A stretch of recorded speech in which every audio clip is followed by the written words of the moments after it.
What a week it's been. What a week. And then some. For some of us, yeah. Let's not get into that. Oh, I can think of a oh. lot of things I would rather get into than that right now.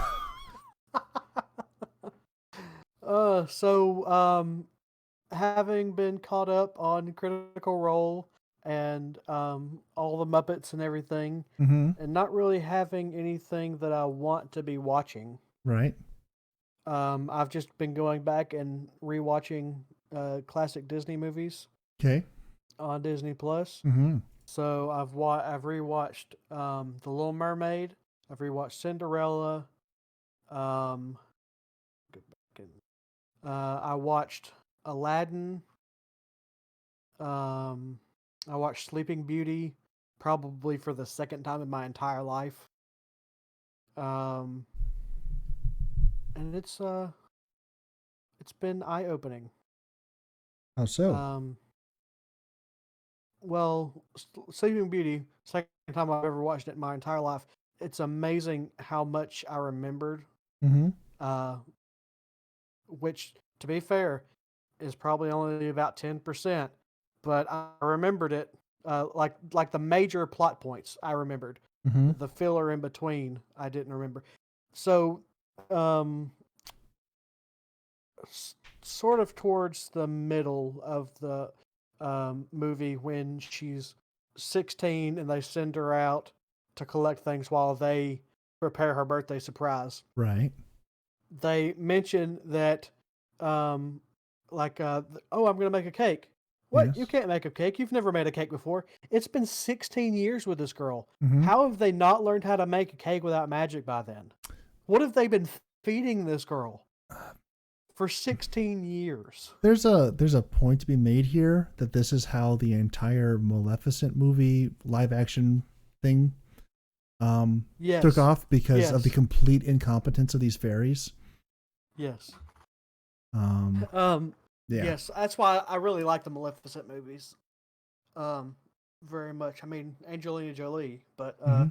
it's they're actually fairly solid in my book.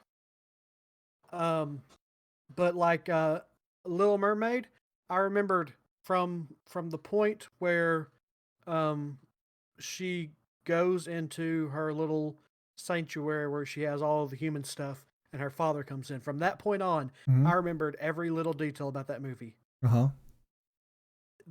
I didn't realize how much there is before that though. Like I kept thinking, is it ever going to get to this point? Is it ever going to get to this point? Is it ever going to get to this point? Right. And then it did, and then the rest of the movie happened, and I went, "Oh, that is the rest of the movie." Yes. Uh, and then so right now I'm currently watching Aladdin King of Thieves, That's a great film. and Like that, it's really not. I no. mean, the movie itself, the adventure itself is good, but the songs in it, Oh, the songs I except yeah, the the songs are songs pretty are terrible. atrocious except for 40 Thieves. 40 Thieves. That is Um the only good song that I've gotten to so far. I've still got about a third of the video, or eh, I don't know. I've got 16 minutes left on it. you didn't like they're finally getting married?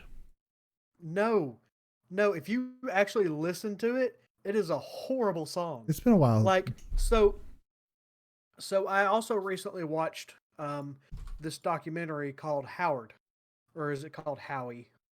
I don't know. I don't know. It's about the songwriter who worked for Disney, Mhm. um, and he wrote all the well, he wrote most of the songs, if not all of them, in the original Aladdin. Mhm. He wrote a lot of the songs in The Little Mermaid. Right. He was the one that inspired for uh, um, my goodness. I keep wanting to say Jiminy, but that is not the crab's name. Sebastian. Sebastian. Oh my goodness. Um, I don't even know where Jiminy came from. Jiminy Cricket. But well, yes. But he was the one that inspired him to be Jamaican. Like in his interview into trying out this stuff, Mm-hmm. he saw the crab. He goes, what if that was Jamaican? And they were like, what? What if the crab? Are you? What if the crab was What if the crab was Jamaican? What if the crab was Jamaican? This sounds like um, the lead into another just all on its own show-stopping number. yes.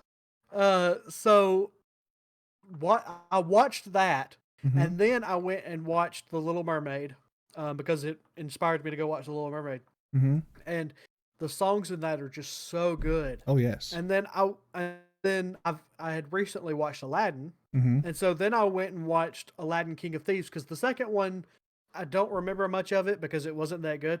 Yeah. Um, but I remember Aladdin King of Thieves fondly. I Yes. remember loving this movie growing up, Aladdin and so King I'm of sitting there Thieves listening.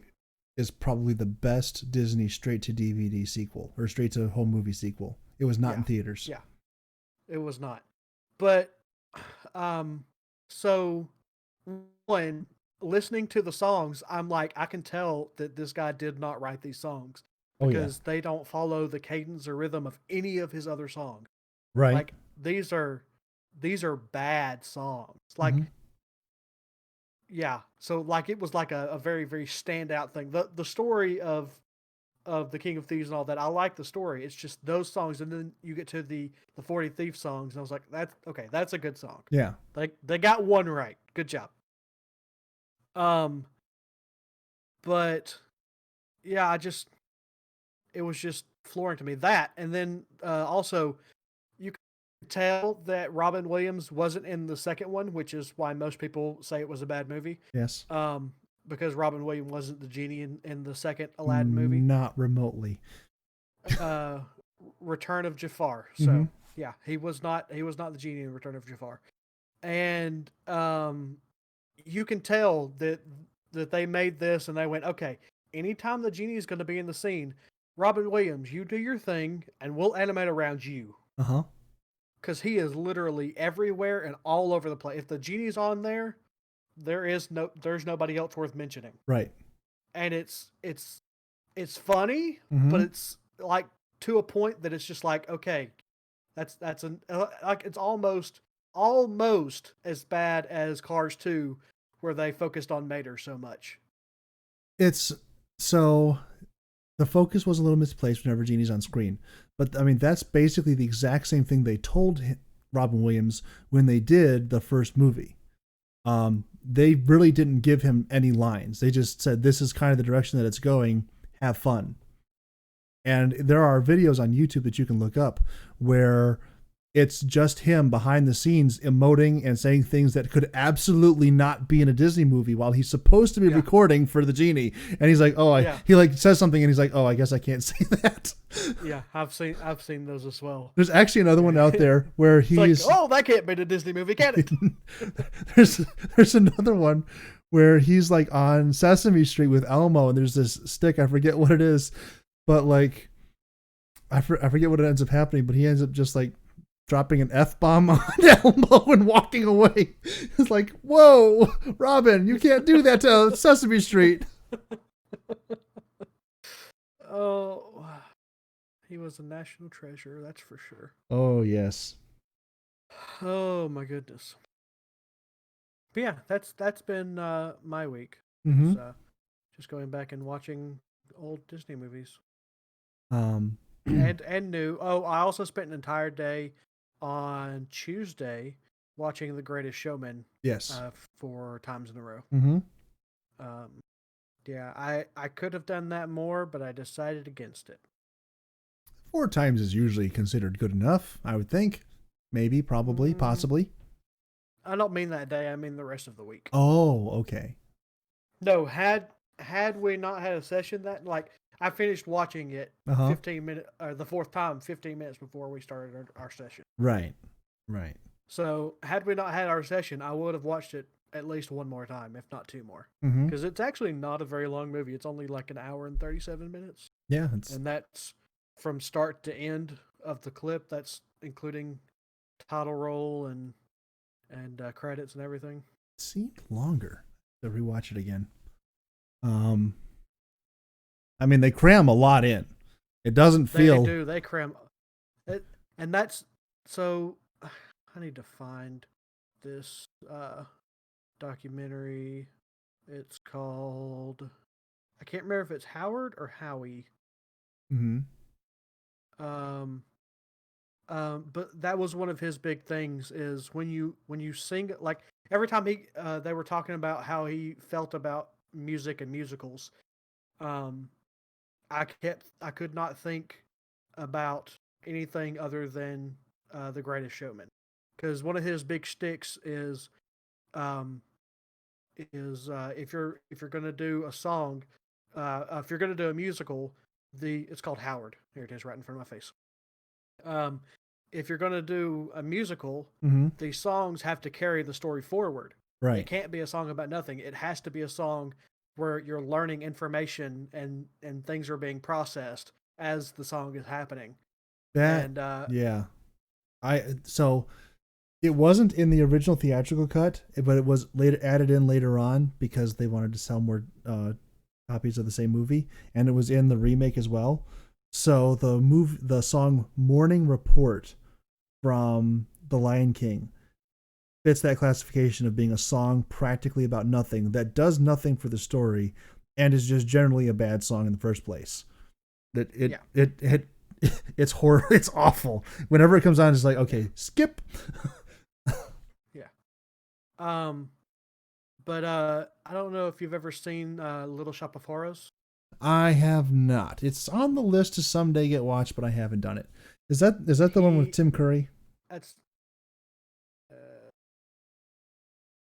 Maybe. Or am I thinking about? No, I'm thinking about the Rocky Horror Picture Show. Never mind. That's totally different. yeah. But Little Shop of Horrors was originally, I think it might have been called something else, and it was a movie Mm-hmm. that was like done on a bet.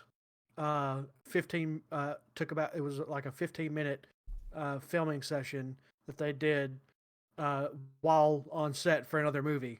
Okay. And he saw this film, Howard did, and fell in love with it. Everybody else thought it was the stupidest thing in the world. Okay. He took the inspiration from that 15-minute film and turned it into Little Shop of Horrors. Okay. And originally it was a play that was off Broadway, and then they made it into a movie, Mm-hmm. and it's a cult classic to this day. Yes, that's what I've heard. I Yes. cannot personally attest to that because I haven't seen it. I know it's probably a I failure. haven't seen it either, but I want to see it now. No, it has a 90% on Rotten Tomatoes and 81 Metacritic. Mm-hmm. 7 out of 10 on IMDb. Gotta love IMDb. Oh, it's actually playing in a theater tonight at 9:50 p.m. I don't know where. Oh, in Connecticut. I don't know why it's telling me this. But... Probably not going to be able to make that showing.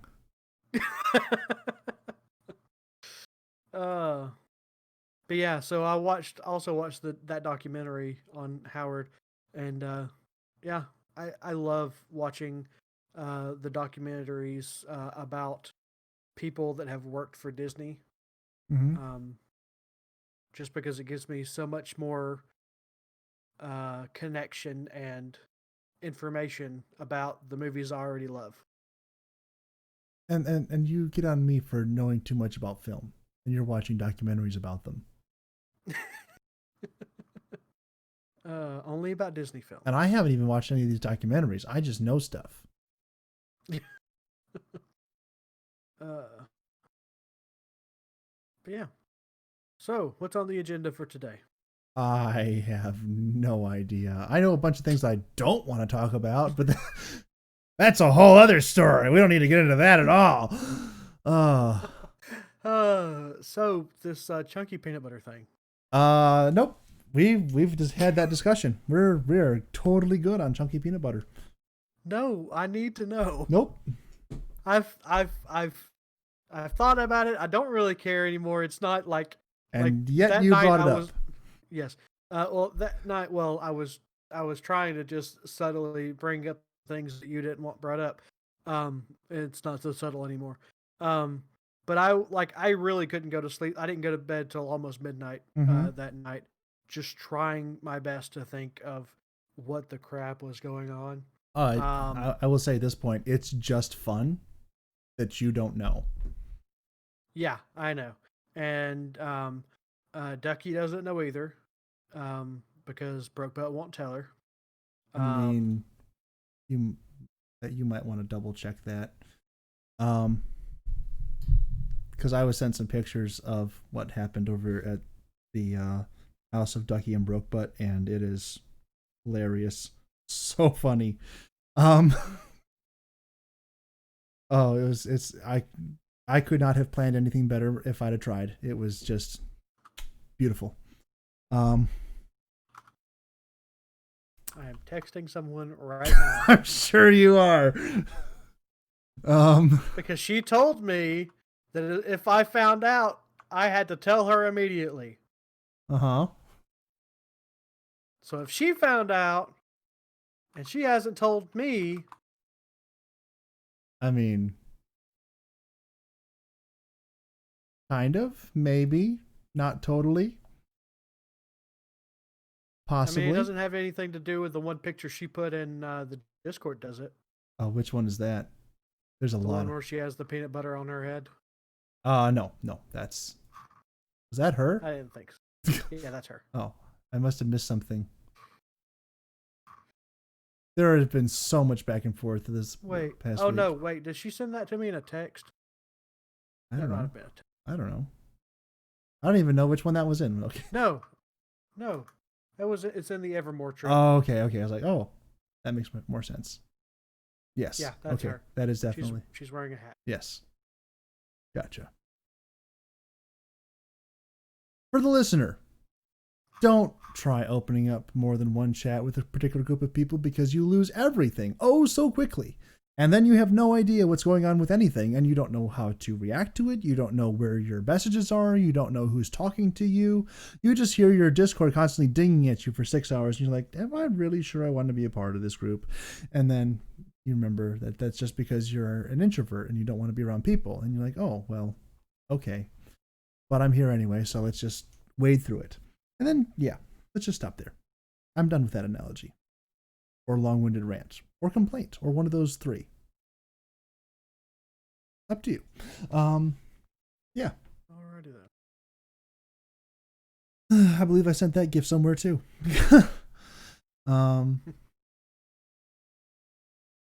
So you streamed for the first time on Twitch. I did. It wasn't a complete disaster. It was for the first half hour. Well, that was because Mumbles decided to be late. I know. We're like last week we were supposed to do it, and his wife had some issues, which is fair. He can't make it if his wife is having issues. She's pregnant. He needs to take care of her.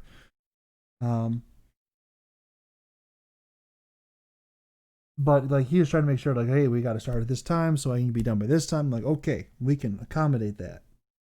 And then yesterday, and then he was late, like a half an hour, and then he shows up and he's like, just a second, I forgot how to set up my stream. And I'm like, you didn't do this in the whole week, you Bobbles, you're killing me. So, is the picture I sent you sufficient for next time? You never actually sent me any or told me any information. Literally, all you had to do was go back to your starting screen during that whole 30 minutes, and I could have gotten it done and sent it to you. But no. Well, I changed. You weren't reading your chat. I changed that picture, so it wasn't there anymore to switch back to. Yes. And then I forgot what file that picture was in, or what folder that picture was in. And so rather than look for it, I just gave up, which is totally within my nature. Yep, that sounds like you. Because I didn't think it was important. I clearly was not going to be using it for anything else. I didn't like the edges on it because it looked like a bad green screen. It was bothering me. But if you're not going to use it anymore. Not that one, no. Uh, I'll download yours and I'll make sure that that's the one that gets used at some point in the future when I do another gummy bear stream, because I'm quite sure there will be another gummy bear stream. It just might take 6 months for them to write more reviews. So Yes, sir. I've found, since you're not giving us any topics, I I mean, found two new YouTubers that I've started watching. One I've sent you back. That was what after you started the Evermore mhm, discussion. yeah. I figured Um, you were watching her pretty regularly at this point. I wouldn't say regularly, but I've watched a few of her videos. But the one that I sent you, the first one I sent you, healing alias, a ceiling, or whatever that says. I don't know what that says. It I don't actually know what says that word is. Eiling, which doesn't make any sense to me. I think that she has a misspelled word in her, um, or a misplaced word in her picture there. Um, Let's see here. It's in Irish literature, a poetic or dramatic description or representation of a vision. okay, I'm incorrect. I just didn't realize it was an Irish word. Pardon me. I only learned English. uh, but um, but yeah. So I think I originally sent you the one with all the questions Yeah. to help you with your. So this is her response video to her own video, Yes. where she answers the questions, and then it's just a back and forth between this video and that video. I did watch the video. Oh, you did watch it. Okay. Yes. I thought it was hilarious and great, and I want to do something like that. That would be fun. I mean, you can. You just have to, work on it and actually act through things and make sure you have. I don't. Yes. I don't have a video editor program because I'm cheap. But I'm cheap because I don't want to buy the program that I could use well. But I am not so cheap as to use a free one that it doesn't do what I want it to do.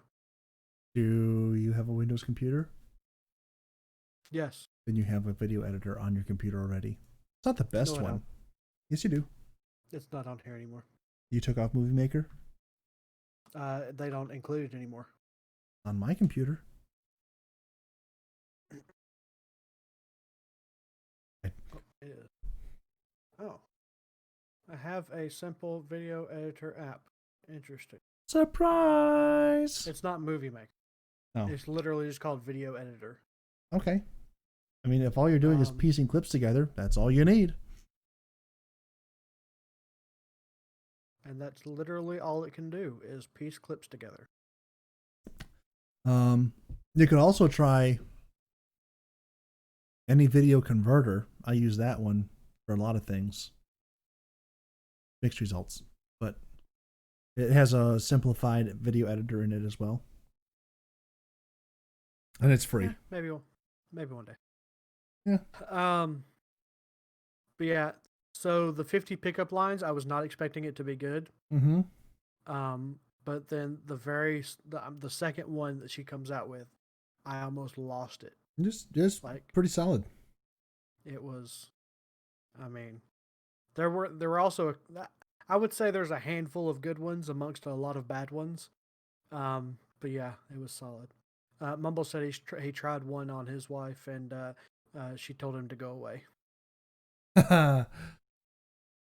That sounds like her.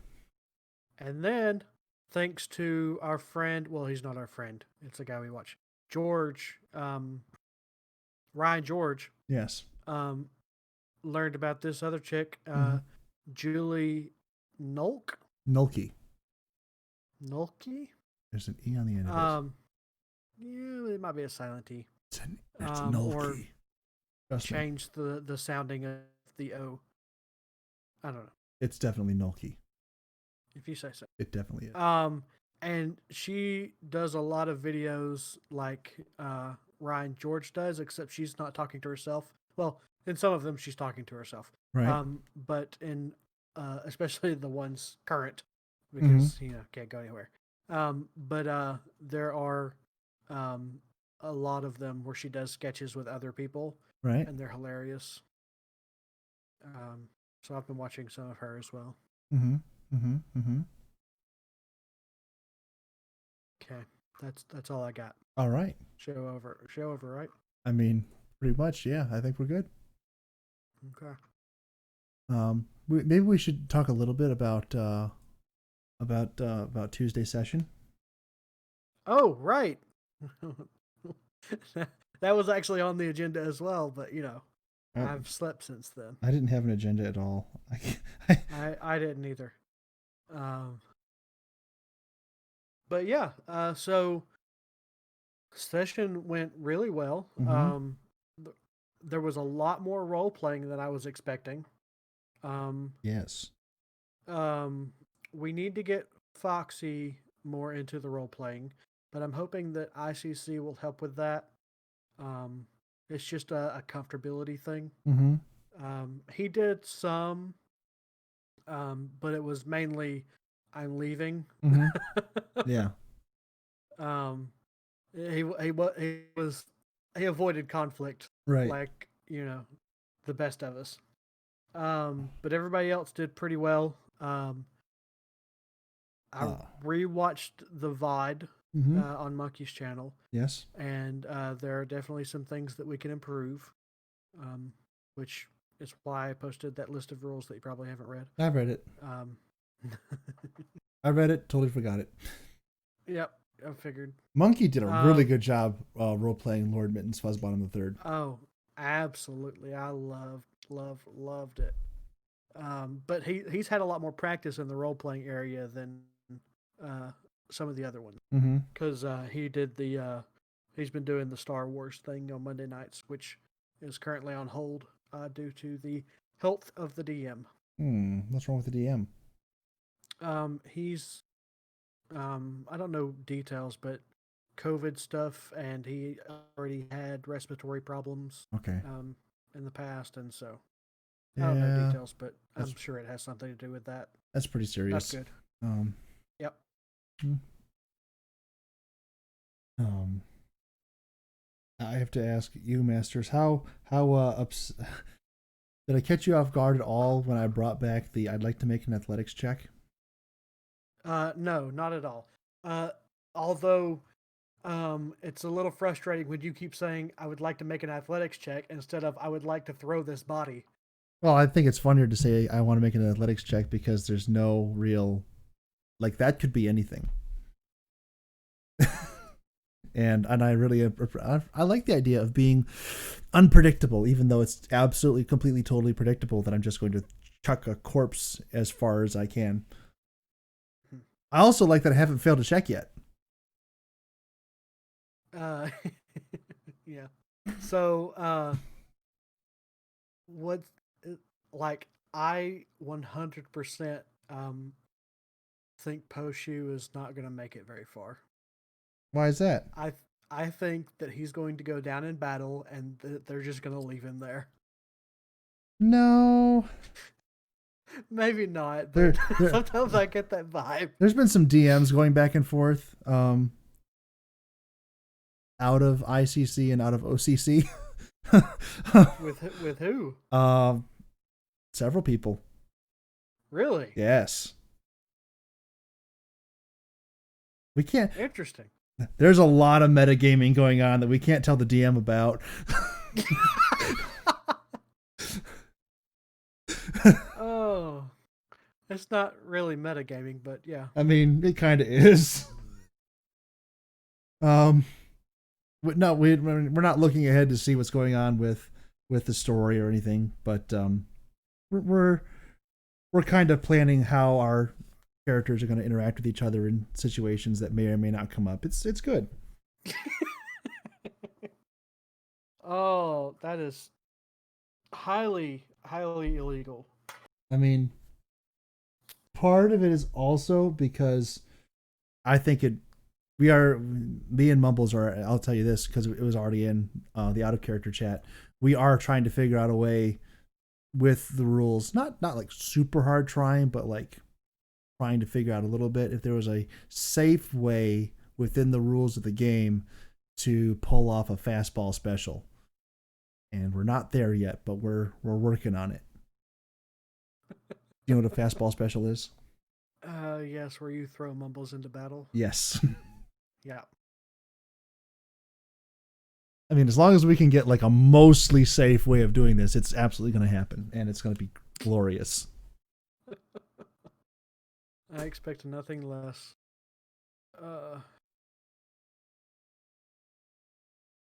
I really wasn't sure. I almost removed mumbles from the Discord for using a reference that has Will Ferrell in it. You know, you just have to get over that. You are by far the outlier in that regard. The rest of the world, most of the rest of the world, is pretty much on board with him. I actually met somebody recently who said that they don't like Will Ferrell, and I was like, me too. Besties! Nope, can't use that line. Will Ferrell ruined it. I didn't even know that was a thing that Will Ferrell said. Shows how much of a Will Ferrell fan I am. Yeah. I know like 4 of his movies that I've actually like watched and gotten into in any regard, but I have watched 2 of his movies, and that is too many. the first movie I ever saw with Will Ferrell in it was one that I just did not like at all and probably still wouldn't like now. It was so stupid. That's all of his movies. Well, he wasn't even the main character. He was like a side character. I think it was called like Superstar or something. And it was about this girl who got put into the special needs class. Yeah. Yeah, you've seen it? I have not seen it, no. Don't watch it. But I know of it. It was a big thing. It was a big thing when we were in high school. Yeah, my sister thought it was the greatest movie of all time for like 6 months. So, I hate stupid comedy in general. Mm-hmm. Just like when there are 2 characters on screen and they have a misunderstanding with one another that could easily be resolved by them using the proper words. Yes. Drives me absolutely batty. Yes. And so I have no tolerance for it. However, yes, there is one movie that I don't know why, but for some reason this movie cracks me up. And it's called Hot Rod. And it is one of those stupid movies. And Hot I don't Rod. know why, but it makes me laugh. How have I never heard of this movie called Hot Rod? Because I mean, like, I was around at like the height of the stupid movie craze, like, yeah. IMDb 2007. Okay, I have heard of this film. I just have never seen it. Yeah, so it's basically this guy who wants to be a daredevil, but he has 0 coordination. He's basically Napoleon Dynamite crossed with Evel Knievel. Evel Knievel. I wanted to say Daredevil, and that wasn't working. Mm-hmm. My brain wasn't letting me say it. But yeah, so it was. I don't know what it struck the perfect note with me, and I cracked up the whole way.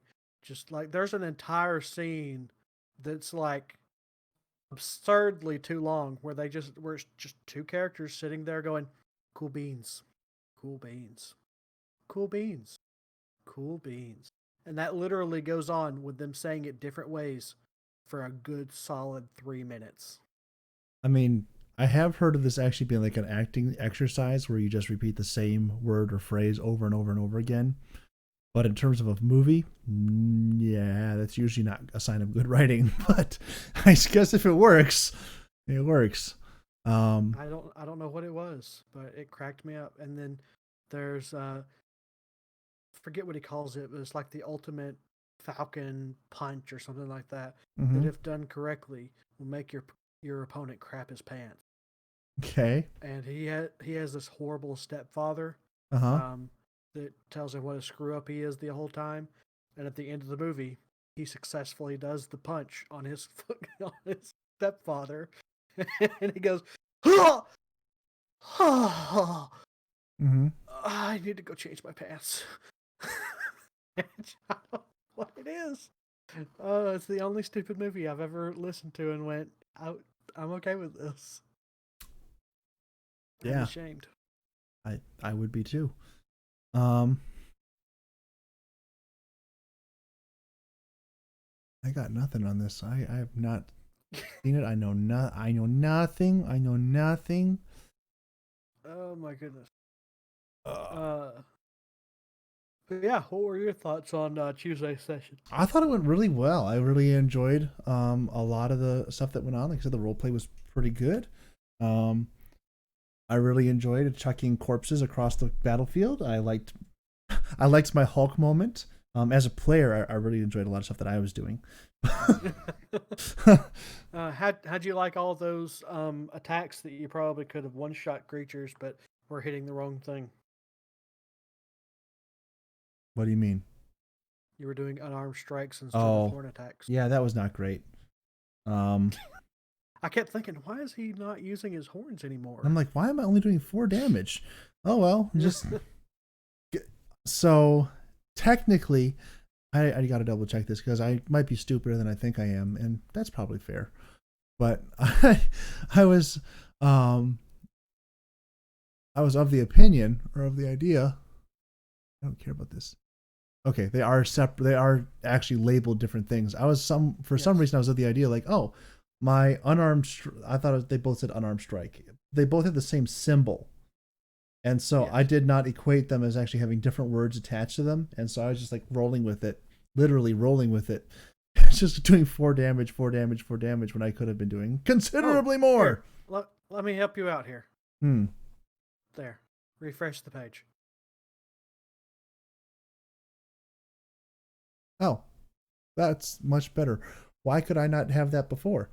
I didn't realize it was a thing. I went up, clicked on it, clicked customize, and there's a checkbox that says display as an attack. Oh. I unchecked it, and it went away. Well, I'm actually going to need that back.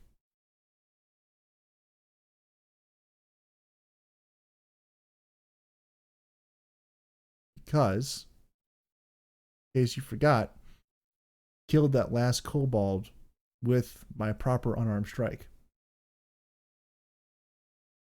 And it was glorious.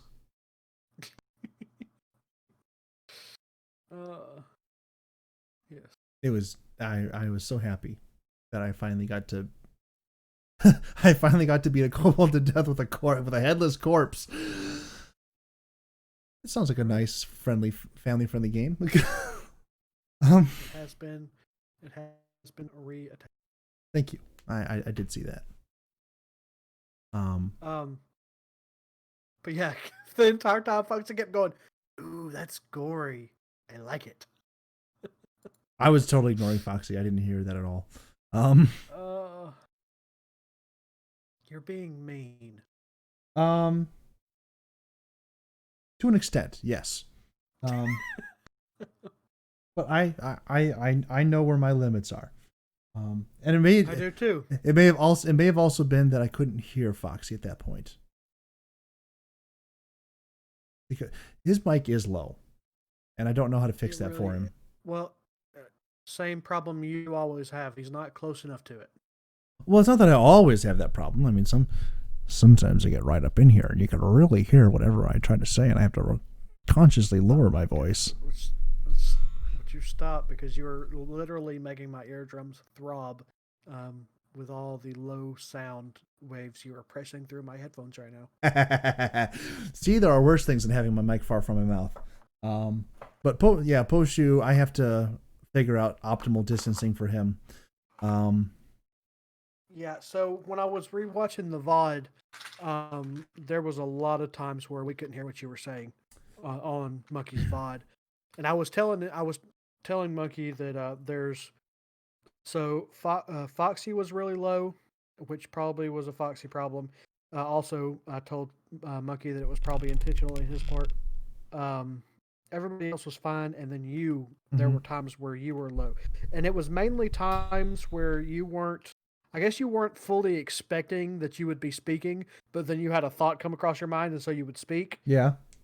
and so you were probably more relaxed in your chair, and then would say something. And at those times, we couldn't really hear you. Much like I am right now. I'm very relaxed in my chair. My microphone is about 8 inches from my face. Yeah, that's about normal. This is kind of my comfortable positioning. Yeah, and this is good positioning. Oh, except, well, I mean, if I do post you, he doesn't, his voice is not very loud. I mean, just my way of making it is not particularly loud. So, let me find him here. He is not particularly very forceful in his expression of himself. So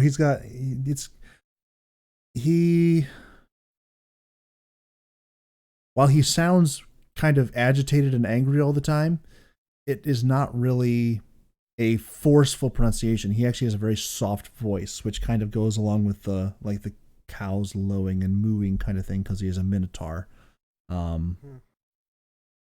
He doesn't really have a very. There's not a lot of force behind him in terms of his voice, at least not yet. When he gets really upset, then we'll talk about it. But for right now, he's just kind of. Right now, he's just kind of Bruce Bannering. He's always angry, which I really enjoy. I'm liking just having this totally different character than anything I've played so far. Yeah. Let's see. So you guys leveled up to level 2 at the end of last session. Yes. I'm looking to see if anybody got anything interesting for their level 2, because some characters on level 2 get what their class is about at level 2. Clerics get it at level 1. I think they're the only ones. Yeah. I don't know. I could be wrong. But then most people get it at level 3. And I don't think anybody except for, I don't think anybody got anything special at level 2. No, I don't think so. I think, I know I didn't. Which, I'm not important. I'm just chief tank at the moment. I was actually very surprised at how effective Foxy was with that bow. It's a crossbow, but yeah. Still very surprised at how effective Foxy was with the bow. Very impressed with that. And was actually using it a lot. Yes. Well, we talked before session. Let me see if I can find our conversation. So, about 3:00, I would say, I messaged him and I said, "Do you have any questions about your character that you want to ask me before tonight?" Trying to, just make sure that we're on the same page here. Right. Because I really hadn't heard anything from him since I yelled at him in chat. Which I didn't use caps for, so technically not yelling. You could read that in, whether they were caps or not. Like, that's nope. You don't get a pass on that. And he responded and said, "Only one." He said, "I've been thinking about how my character plays, and I want to switch from melee to ranged. I have a crossbow, so what would that change?" And I said, "So you're not going College of Swords?" I was like, "At level 1, nothing would change. So we may have to tweak your background a little bit to better fit whatever direction you want to go with this." Right. And so we talked a little bit about it. And then I actually went back and read College of Swords again. And there's actually no mention as to he has to use a melee weapon. Okay. So he gets a fighting stance, and both of the only two options he gets for a fighting stance are both melee.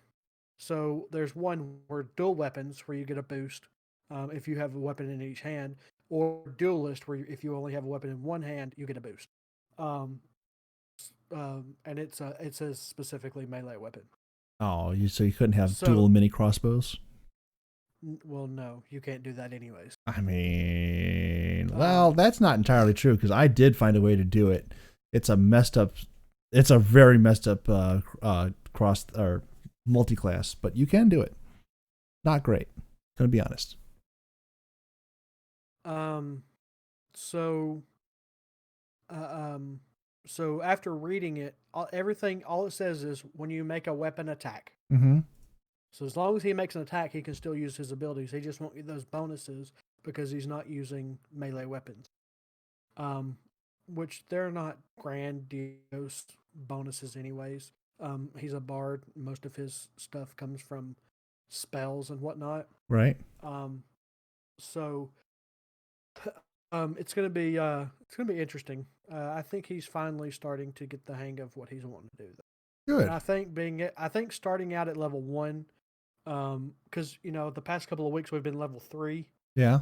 Just trying to do training and stuff like that. Mm-hmm. And I think his options were overwhelming to him. So I think having a full session at level 1 got the basics down for him. Okay, this is what I can do.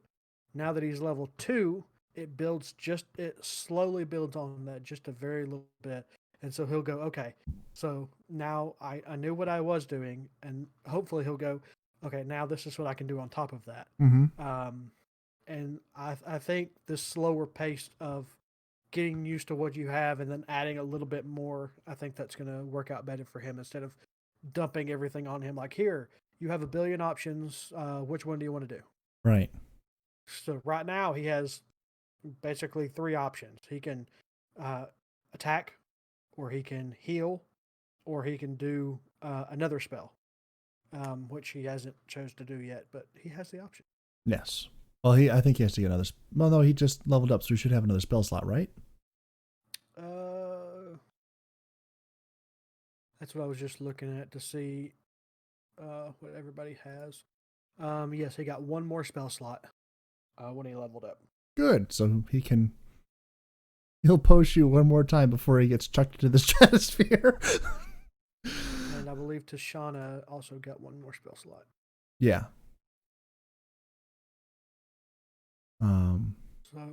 So, like I was telling you guys last week or Tuesday, mm-hmm. It was this week. Normally, in order to level up, you have to finish a long rest. Right. So you go to sleep and you wake up and you have these expanded power set. Mm-hmm.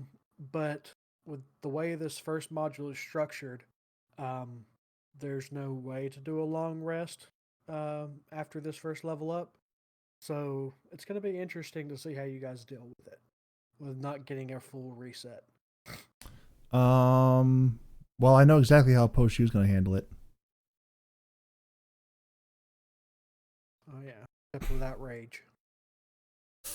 It doesn't matter. He's still head first. Just solves every problem head on. Oh well, yeah, obviously. Mm-hmm.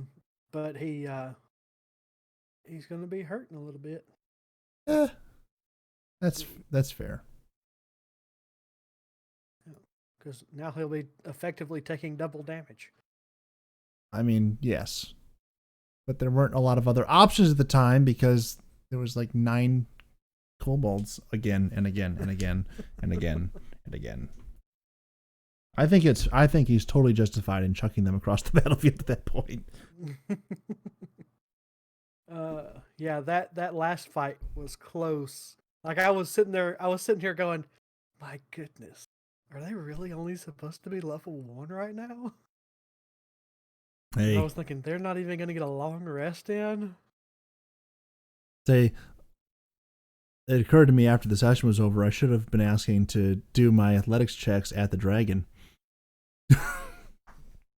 Dragons flying around. Gone over well. Dragons flying around. Kobold flies through the air. What's going on? Okay, so at level 2, Foxy gained an extra spell slot. Right. He also gained an extra spell. Mm-hmm. I don't know if he knows that yet, but he has an extra spell. He gained Jack of all trades. Okay. Which means that he is half proficient in everything that he's not proficient in. Mm-hmm. And he gained Song of Rest, which he can't use this time, but if you guys take another short rest, Yeah. Song of Rest allows you guys to heal up an extra D6 currently at this current level. Nice. When you use 1 or more hit dice in a short rest. Very nice. So that's what Foxy gained. That's not going to help me because I had to use both my hit dice. both. You should only have one at level 1. Oh, You can't use your second hit dice until you take another short rest because you didn't gain it until oh, the end of the short rest. oh, that's a problem. Yeah, it's not that big of a problem. I think I walked in there Your post shoe. I think I walked in there with 2 HP, so I'll have to break him back down and do it back over. So Mucky gained his cunning action. Mm-hmm. So that's what he gained. Yes. Ooh. I think I actually came out the worst out of all this because I only got extra health. That's it. I mean, so I guess I did get frenzy attack. Never mind. Mumbles gained action surge. Mm-hmm. 1 use. That's a big thing. Ducky gained her channel divinities. Mm-hmm. And she chose her divine domain, or she got a divine domain feature, which she is the knowledge domain. So she gained command and identify. And she also gained proficiency in probably Arcana, if I had my guess. Mm-hmm. I don't know exactly, but she had a choice between Arcana, History, Nature, and Religion. Right. Your proficiency is doubled for any checks you make that uses either of those skills. Oh, interesting. So instead of getting a +2, she gets an extra +4 to Arcana, History, Nature, and Religion. Nice. And then you gained Reckless Attack and Danger Sense. Mm-hmm. So don't tell me you didn't gain nothing. Like I said, I got reckless. That's good. All right, I'm gonna called it Frenzy. Whatever. And then Danger Sense gives you. Oh, I didn't roll the thing. You have an uncanny sense. You have an uncanny sense of when things nearby aren't as they should be, giving you an edge. You have an advantage on dexterity saving throws that affect against effects that you can see, such as traps and spells. As long as you aren't blinded, deafened, or incapacitated. So if somebody shoots a fireball at you, you have advantage on dodging that fireball. Yes, that's good. I hope we don't encounter a fireball at level 2, but in case that happens, I'm glad to know that I'll be somewhat alive. Maybe, possibly, except I'll be totally dead. You have an adult blue dragon flying overhead right now. Fireball's not out of the question. Fair. I am so glad I rolled that hit die. That worked out really well. I'm good. Totally fine. All right. Yes, I was making character changes while you were talking. I did all the necessary stuff. In the proper order. Nice. And I came out not significantly worse off than I was. Nice. In fact, there's an argument to be made that I came out better. An argument to be made. Yeah, you came out better by 2 hit points. Actually, I had 20. Did you? Yep. I thought you had 17. Nope, I had 20. I know. I was really excited about that. I mean, that's still good. You're at 19 instead of... You lost 1 HP, but gained... A whole hit die. Yeah, a whole hit die. So. Mm-hmm.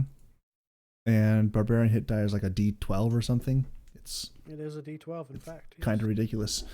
Not that I'm complaining or anything. It's not as good as being able to, take a deep breath and heal yourself. Mr. Fighter over there. That's his thing. Which, by the way, I think he gains back on a short rest. He does, in fact, get that back on a short rest. He does. Like cheating. Oh my goodness. I can't wait until I can start cheating too. Surprises or spoilers. Hey, that's what it is. I got so much stuff left to do before I can turn Poshu into the monster he's supposed to be. So many more levels to go. Oh, yes. As a DM does, I was looking back over the stuff coming up, Uh-huh. mostly trying to see how you guys are supposed to survive it. Um, but Not by the hair it's on my gonna chinny be chin chin. it's gonna be fun. That's Um, what I'm hoping for. that's all I can say. I'm excited. I'm excited for Tuesday. Okay. Um, just to see how you guys handle the things that I'm going to throw at you. Almost wish I'd have picked up the that second level in Monk, just because if I had picked up that second level in Monk, then no, I'd have to get to Monk level 2 to get deflect projectiles, whatever it's called. Deflect missiles. Deflect missiles, yeah. So that will not be helpful right now, wherever. Yeah, just the best, just the absolute best. I need to do some stuff for Tashana. I have no idea what that would even be. Oh, because go ahead. We had worked out a plan for her because she's going to multi-class. Okay. So we had worked out a plan for her, but then we reworked the plan, and she apparently forgot to write down the rework of it. Gotcha. And so now I've got to refigure all that out. Can't imagine that happening with Ducky. She thinks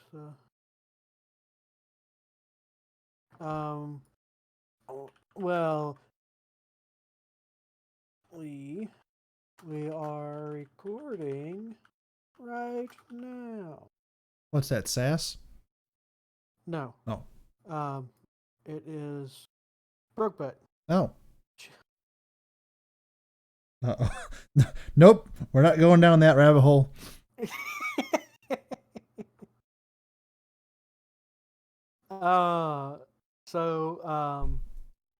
I changed over. Oh crap! I didn't do that. Didn't do what? So I updated my command on Mix It Up for stream, where it was the Other Things podcast.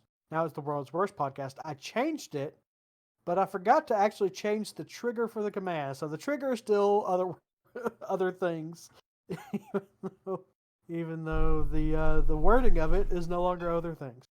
So now that I'm thinking about that, let me go back and fix that right now. Change. Okay, that changed. So WWP World Worst.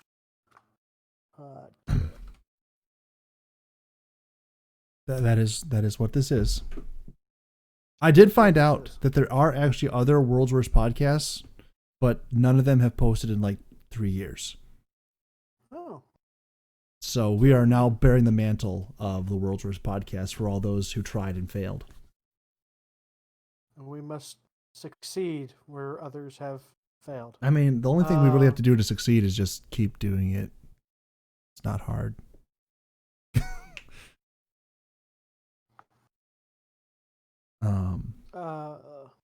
So I've got that up and I've got this up. Okay. So, since you're trying to avoid the obvious topic, what topic would you like to talk about now? I have a topic I want to talk about, Masters. I am so pumped for this.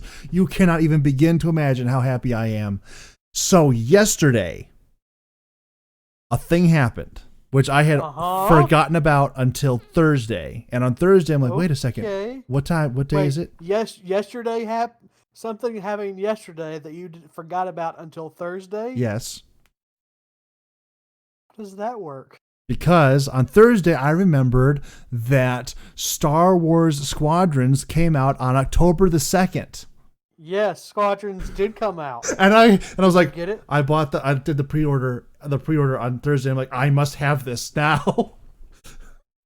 And so I bought it, and I'm so happy with it. And now I am kind of kicking myself because I have a bunch of stuff I have to do that I can't buy myself a control stick because I want to get a joystick to play this game with, because it's okay with mouse and keyboard, but I can only imagine how much better it would be with a proper joystick.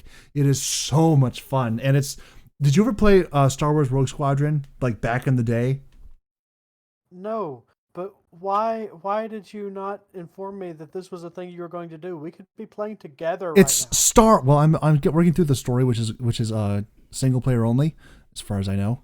I want to double check that, but and we can absolutely play it more.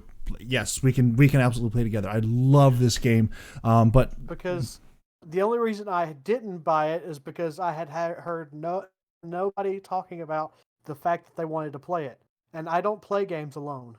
it's Star Wars, dude. I do play it alone. I'm like, let's get to this thing here. Yes. Oh, it is so much fun.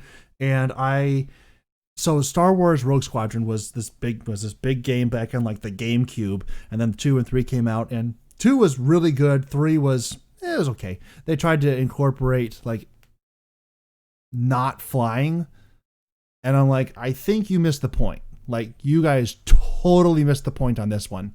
But I played it back on the GameCube, and I had a lot of fun with it. And I'd invite friends over, and we would just beat the crap out of each other in this game. And I am over the moon with how like the graphics are so good. It just feels Star Wars. And okay, actually, a better way to describe this. So you remember, Masters, when we were in Disney World? I'm sure you do.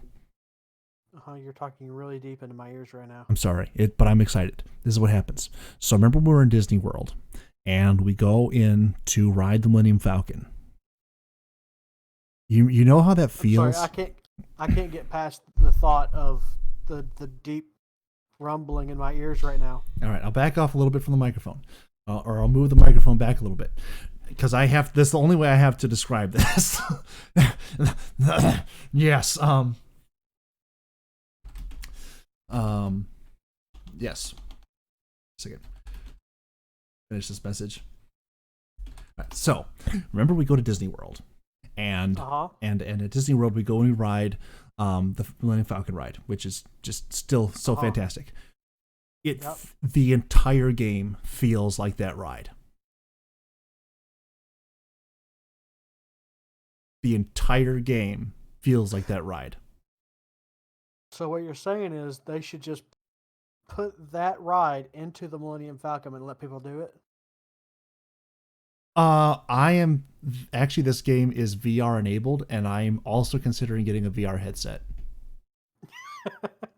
Because, I mean, I would never leave my house. I'd never leave my room. I would just sit here, flying, woo, woo. Okay, that might be a little bit excessive, but, I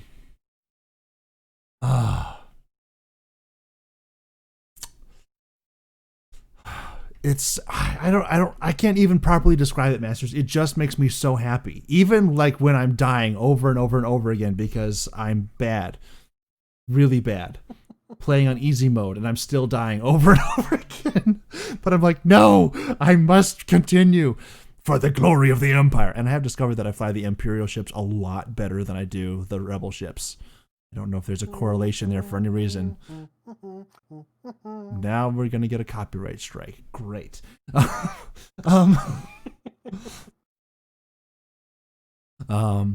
yeah, from playing it, you can play it with keyboard and mouse. That does work. It works pretty well, actually. But I mean, I think the joystick would make it so much better. But I am not currently in a place to buy $100 joystick, which is the only. I can see that. Which is the only. Yeah. It's a lot of things going on. Today I had to buy $100 worth of hearing protection, which was just wonderful. That was not well because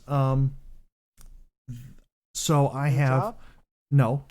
Oh, I was like, what part are you working in? It's still recreational. It's still recreational. So I bought this Mosin Nagant a couple months ago. For those of you who are not aware, that is a Russian made, or the Russian service rifle from like 1892 on. Well, it was in service all the way up until the 70s, when they finally started to phase it out into other AK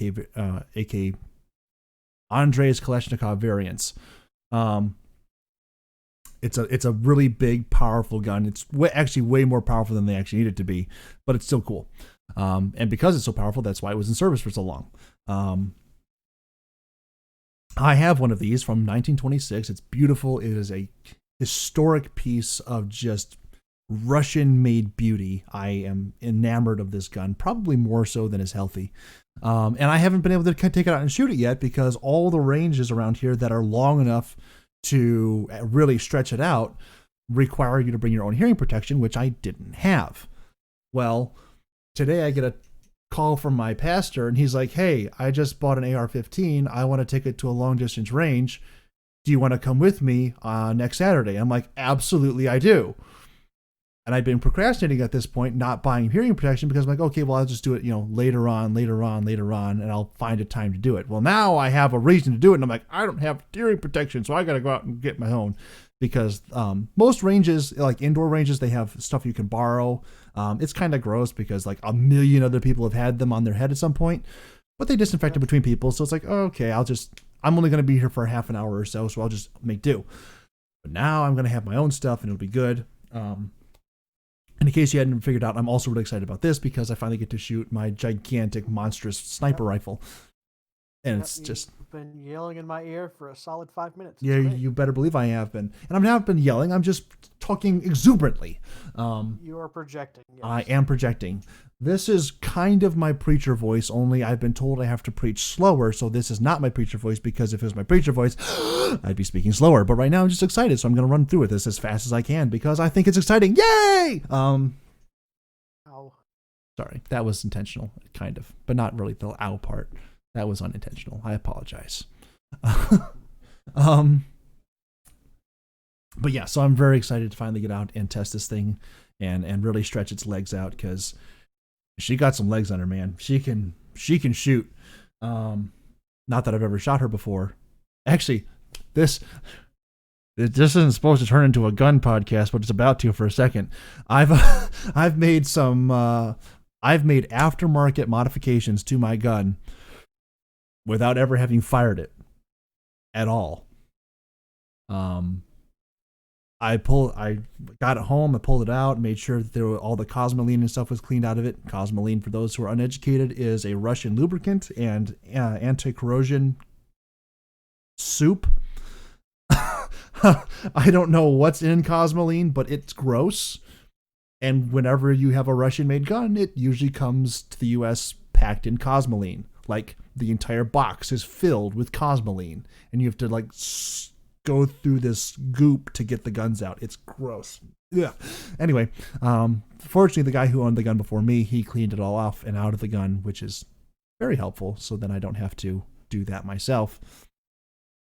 But that being said, I still haven't had a chance to take it out and shoot it. So I'm very excited to get the chance to do that. But I did, dry fire it once, make sure that it was actually a functioning firearm that I just paid $450 for. And it does function, but the trigger on these things, because they were designed to be service rifles, they're like, we're going to send a whole bunch of guys out here with the cheapest thing we can find that will shoot a really big bullet really fast at people who are really far away, and hope that works out. And it did for like 70 years, which is why they had such a long service life. But with that being the case, being a cheap rifle, the trigger on it is atrocious. If you're not in firearms, you don't really understand this, but having a heavy trigger pull is horrifically bad for accuracy, for everything involving shooting. If you have a bad trigger pull, you might as well just throw the gun at them at a certain point. And that's an exaggeration, yes. But to a certain extent, if it's a bad trigger pull, you might as well just throw the gun at them for all the good you're going to do. And with the Mosin, it also probably not a bad idea, because it has a 4.5 foot long bayonet on the end of it, which is also fun. Anyway, so I pull the gun out and I'm going to dry fire it just to make sure everything is in function. And I pull it back. And usually when you have a trigger, you can pull it back to a certain point and you feel it stop. And if you pull it past that stop, it will fire. So I felt it stop. And I pulled it. And nothing happened. I kept pulling it and I found another stop. I'm like, okay. And so I pulled a little farther and it kept going. And I pulled it back to another stop. And I'm like, please tell me this thing is actually going to fire at some point. It didn't get totally skunked on this deal. And I finally, as it's traveled like 3/4 to a full inch, finally the trigger snaps forward and the action springs forward, and it worked. And I'm like, holy Moses, this is the worst trigger I think that has ever been made. It probably took at least 15 pounds of force to pull that trigger all the way back. Just, I don't know how anybody survived actually using this rifle. And that's really funny because the most successful sniper in world history used a Mosin Nagant. I'm assuming he made some modifications himself. He had to have. He absolutely had to have made some modifications because it's just atrocious. Anyway, so I looked up online how to get a better trigger into the Mosin, and there's a couple different ways you can do it. The most probably effective way is that you spend $500 and you put an advanced trigger in there with all the modern bells and whistles on it, and it looks amazing. But it's not really authentic anymore. And I want mine to be authentic. And so I started looking into a couple things on there that would be beneficial to it. And some things you can do are you can file down the action a little bit. You can file down the interacting surfaces, which I did, not significantly, but I did a little bit. So there's just a better, smoother polish on there because it was kind of rough. So they slide together a little bit better now. So it's a little bit lighter in that regard. And then I also put a washer in there to create more separation between the trigger assembly and the bolt, which dropped it from a 15-pound trigger down to about maybe a 6 or 7 pound trigger, which is not fantastic, but it's infinitely better than what it was. And that was a very long-winded, completely nerdy rant about firearms that probably nobody cared about, but I'm super excited about it to finally get to take this gun out and fire it and probably break my shoulder. I haven't fired a firearm in 4 or 5 years. Sad. I mean, the last time I fired a firearm was a couple months ago with my mother, so... And actually, it would have been today, because I was back over at the place where I used to live all day long, and I was going to have a 2-hour gap, and I was like, I'm not going to drive back to where I live now for an hour, because it takes me, actually be for a half an hour with all the drive time. So I'm like, okay, I'll just go to a gun range while I'm out there. And so last night I set up a bag full of guns and ammunition to take to the range. And as I walked out of my Bible study this morning, I realized that I did not bring the bag with me. Sat here alone and empty. Well, not empty. It's full of ammunition. just sat here all day doing nothing. That's frustrating. I can see that. Mm-hmm. Best laid plans of mice and men. I mean, I could have gone to the range, but I'd have only had the 15 rounds in my gun that I had on me to actually do anything with, because the ranges are pretty much all out of ammo at this point anyway. So, yeah, that's fun too. I found out my dad is doing better at his ammo stockpile than I am, and that's also depressing. He bought a gun 4 or 5 months after I did, and he's already got 1,500 rounds of ammunition. And I'm like, I need to go to the store some more or something, because I don't have that, and I really think I should. That's just depressing on my end. Anyway, that was a lot of long-winded excitement from me over things that probably nobody else is all that excited about. But If you have not played Star Wars Squadrons, I would recommend you check into it. It is an immensely fun game. If you like flight simulators, and that really is the thing. So the Millennium Falcon ride at Disney is a very simplified version of everything. It has to be because you're trying to get 4 people to have a mutually 6 people. You're trying to get 6 people to have a mutually enjoyable experience with everybody feeling they have something to do, which is good. And I appreciate that. And I had a great time riding it the 9 times that we did.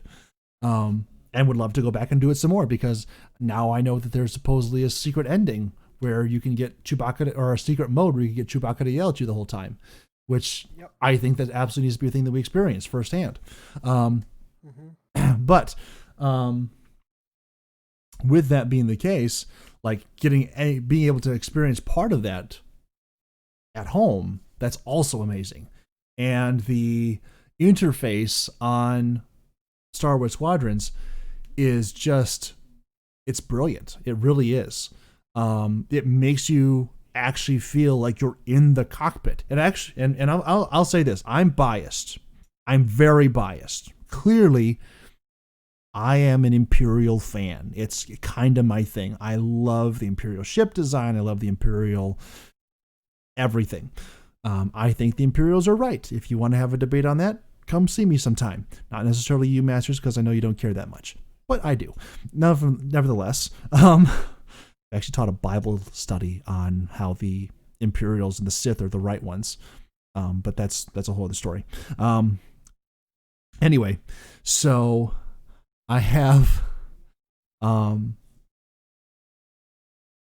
Imperial ship. It actually gives you a much better, the Imperial ships, because you're actually in the TIE fighters and stuff like that. They actually give you a much more tactile feel of being in the TIE fighter as opposed to the Rebel ships, which I like. I really do. In case that wasn't obvious. I don't know other people. Oh, I want to be Luke Skywalker to fly on the next wing. I'm like, oh, okay, I will just shoot you down from behind. Yes, I have not done multiplayer yet. I'll probably hate it because everybody's better than you. Everyone will be better than me. Yes, but in the meantime, I'm really liking flying around in TIE fighters and blowing things up. Have 6.2 hours played. Yes. Did I mention that I worked from home yesterday?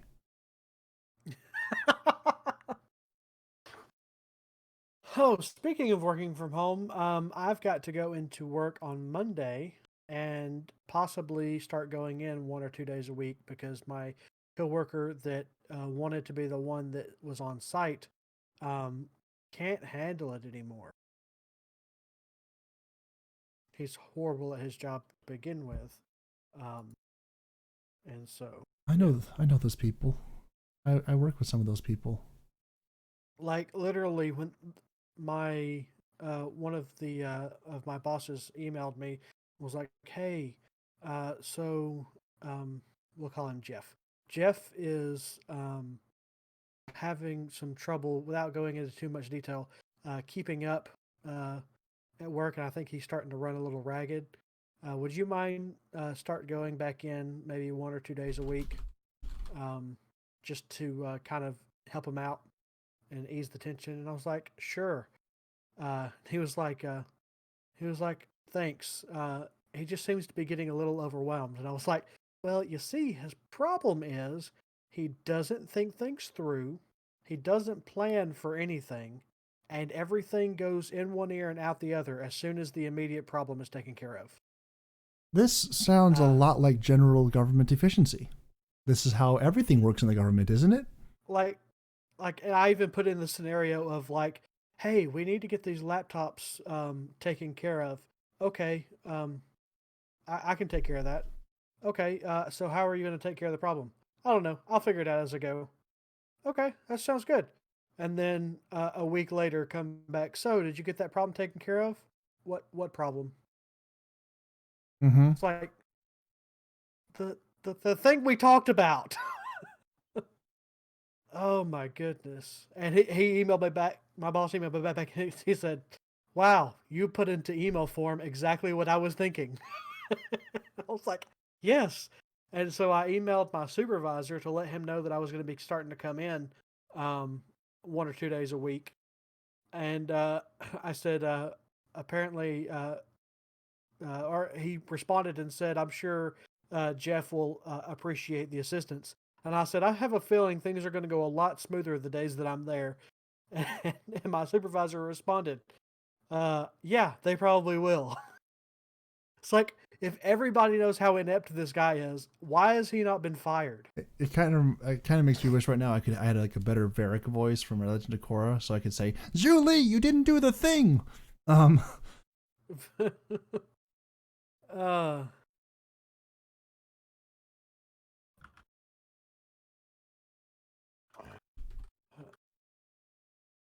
um, so I'm downloading Squadron right now. Okay. So, like, I've been interested in it since I saw stuff for it. I mean, I wasn't too interested in it just because it's by EA. Gotcha. And I promised myself I was not going to spend $60 on another game again. But this one's only 40. Yep. That was also my rationale, except for the fact that it's Star Wars. I'm just going to buy it anyway.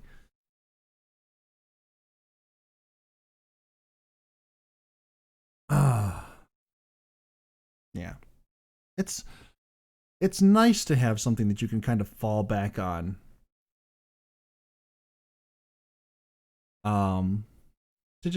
To always be a fan of it. Except that Star Wars and Episode 8 was horrible. And 9 wasn't great. Darn it.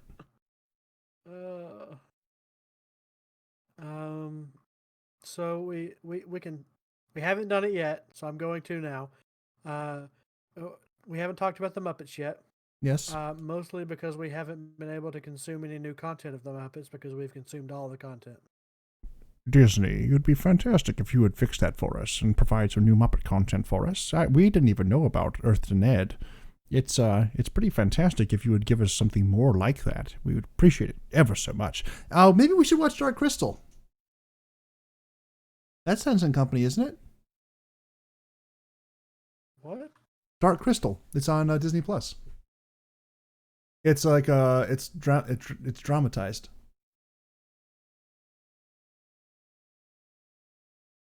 Like it's not like typical Muppet stuff, but it's like I am not seeing. It's like a dark fantasy thriller. I even typed in dark and nothing came up. Huh. I don't know why you wouldn't have it. Let me see.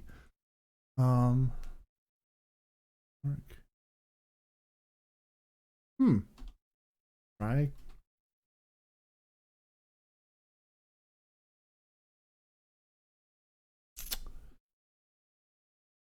Is it not on Disney Plus? Maybe it's on Netflix. I don't know. Now I'm very confused. Yeah, it's on Netflix. My mistake. But I'm pretty sure it's also the Jim Henson Company. It is. Also, I apologize for the people watching the podcast that there was a weird noise. Whenever you mouse over something on Netflix, it starts to just start playing sounds. Yeah, you didn't because. Oh, I wouldn't. Yeah. But yeah, dark. Professional. It's a Jim Henson thing, but you don't have Netflix, do you? Not anymore. Yeah. Oh yeah, the Dark Crystal, Age of Resistance. Yeah. Mm-hmm. Now streaming on Netflix. And I remember seeing that. I think there's like the original one is like a movie. Yeah. I'm not sure. Maybe. Yeah, the original one is a movie. I apologize for the extra sounds coming through my headphones that you all can hear on the podcast that the master can't hear. But that's a thing. So, one thing we can talk about, it's not really that big of a deal. Well, I mean, it's kind of a big deal, but it's not really going to fill a lot of time, I guess, is the way I should put this. My mother hates the Muppets. Your mother hates the Muppets. Why does your mother hate the Muppets? She hates them. I don't know. She says they're creepy. Yeah, she better give a better rationale than that. It's like, okay, so that's like my sister years ago. She said, I don't like well, she doesn't know what she's talking about in general. She just like comes up with random terms and just applies them to just broad swaths of everything. Is she a Democrat? No, but that's a fair question. Oh, that's funny. But so she's kind of a low information voter. That's the better way of describing her. Anyway, so she said years ago, I don't like anime, and I'm like, well, what don't you like about anime? So it's a fair question. It's kind of the Socratic method of trying to reason with people.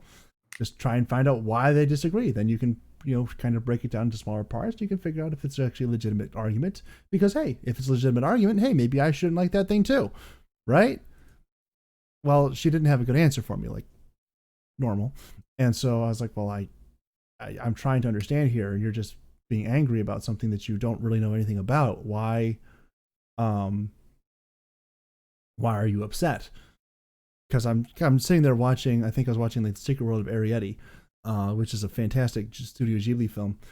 And they do this perspective shot. Like if you do you remember the Borrowers? I think it's like a 1992 film with John Goodman.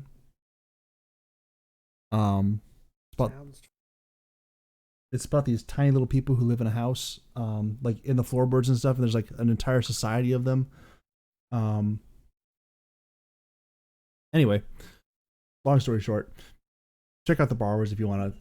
Yes, I have seen that.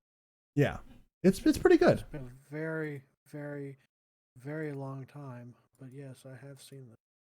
Well, it came out in '97. It's a lot newer than I thought it was.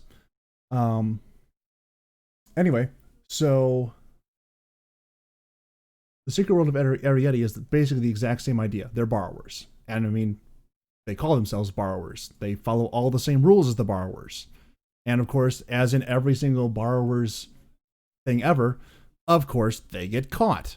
That's how they have a movie. It's no fun if there's a borrower's movie and they just don't ever get caught. But like there's a perspective, there's one shot where like it zooms in on the main kid's perspective and like on his face, and like he's walking through this hallway, and it's like really close up on him to show like how big he is in comparison to everything from a borrower's perspective.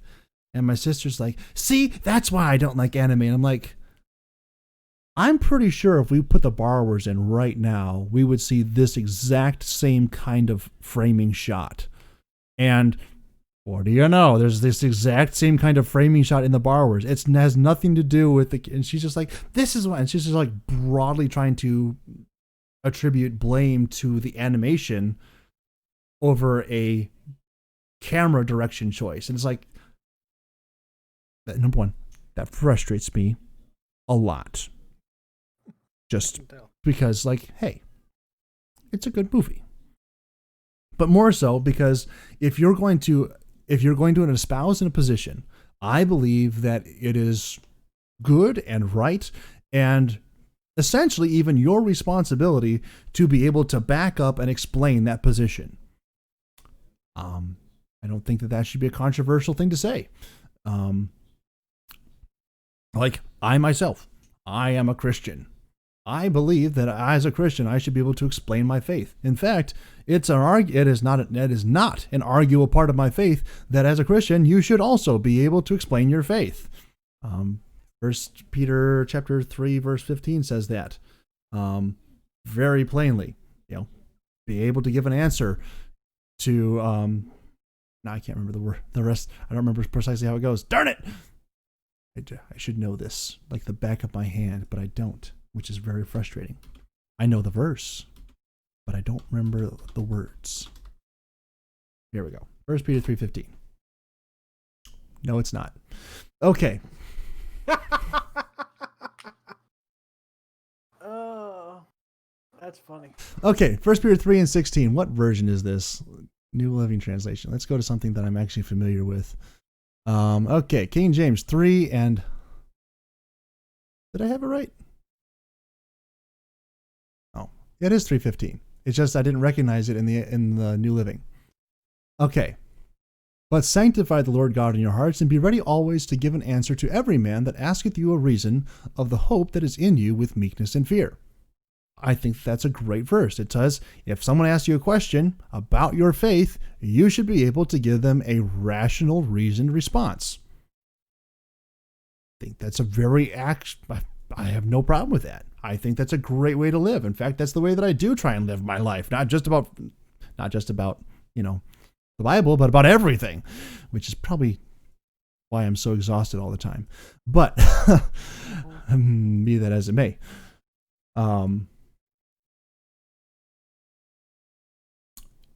So when people come to me and they're like, they espouse a position and they're like, this is what I believe. And I'm like, okay, why? And then they don't give me a response. I find that personally to be very frustrating because I do have a response for most of the things that I believe. Not everything. I'm not perfect. I do have little things that I don't necessarily know about. In fact, there's a lot of things. Most things, in fact, I don't know that much about. But give me a little time to learn about them, and I could probably come up with a position for you pretty quickly. But for the things that I do know about, I know them. And I know how I feel about them, and I know why I feel that way. So it's very frustrating to me when people don't have this, I will say, the same common courtesy to respond back in kind. People should know what they believe, and they should know why. And they should be able to tell me that reason.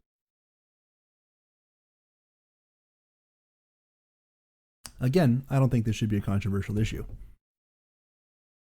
Also, I see you just finished downloading Star Wars. Mm-hmm. I will say this, the great game design on Star Wars right up front, because unlike most games, Star Wars starts up by dropping you directly into the setup screen. And you can make all your settings changes right at the beginning, rather than most games where you download it and they're like, loud noises! And then after like 30 to 40 seconds of loud noises, they let you actually turn the volume down. Star Wars is like, let's give you that option first. Good on you. I appreciate that. Oh, I appreciate that so much. I've got to update my NVIDIA drivers before I can do anything. Yeah, that was a pain in the butt. Like, they released new drivers, I think specifically for this game on September 28th. That was fun. Trying to get that sorted out yesterday morning while I was on the clock. Oh.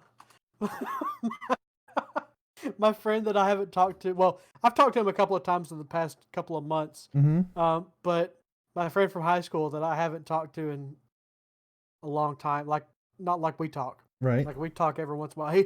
As soon as I hit play, he must. I also have this game. Oh. Oh. See, he has a flight stick and throttle and everything. Want it so bad. Yes, but he's also he sits around his house and does nothing all the time. Well, not nothing. Then how does he have a flight stick? He is on disability. Oh, that explains a lot. He's had chronic illness since about, I think it started his freshman year of high school. Mm-hmm. It's ridiculous. Like he's always in pain and stuff in his gut. He's had surgery where they twisted his esophagus to try and stop him from throwing up. Well, it stopped him from throwing up, but it didn't stop any of the other symptoms. Okay. And he's had all kinds of surgeries to try and get it, and nobody can figure out what's wrong with him. So, like, he's in pain on a daily basis, pretty much. He has a very strict diet he has to follow to try and not be in pain. So he's a legitimate case, not not like some of the folks I know. Well, I I try to sympathize more with him than I do other people, Right. just because he was my best friend in high school. But there's a lot of people that suspect your version of things, Okay. that he's faking it. But if he's faking it, he's gone through a lot of trouble to fake it. Right. Hmm. Uh, I'll say some years ago, I had a bunch of people who were yelling at me, telling me that I should go on disability because that was when I was sick. And I'm like, or I could not do that because I don't really. yeah. Yeah. That seems like a one-way ticket kind of thing. And I don't want to be there. Yeah. Um, And when you start, it's hard to stop. mm-hmm. Um, Just like so- cocaine. so, I just had a thought. joke.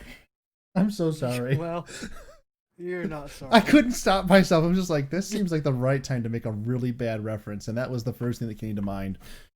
Oh. So,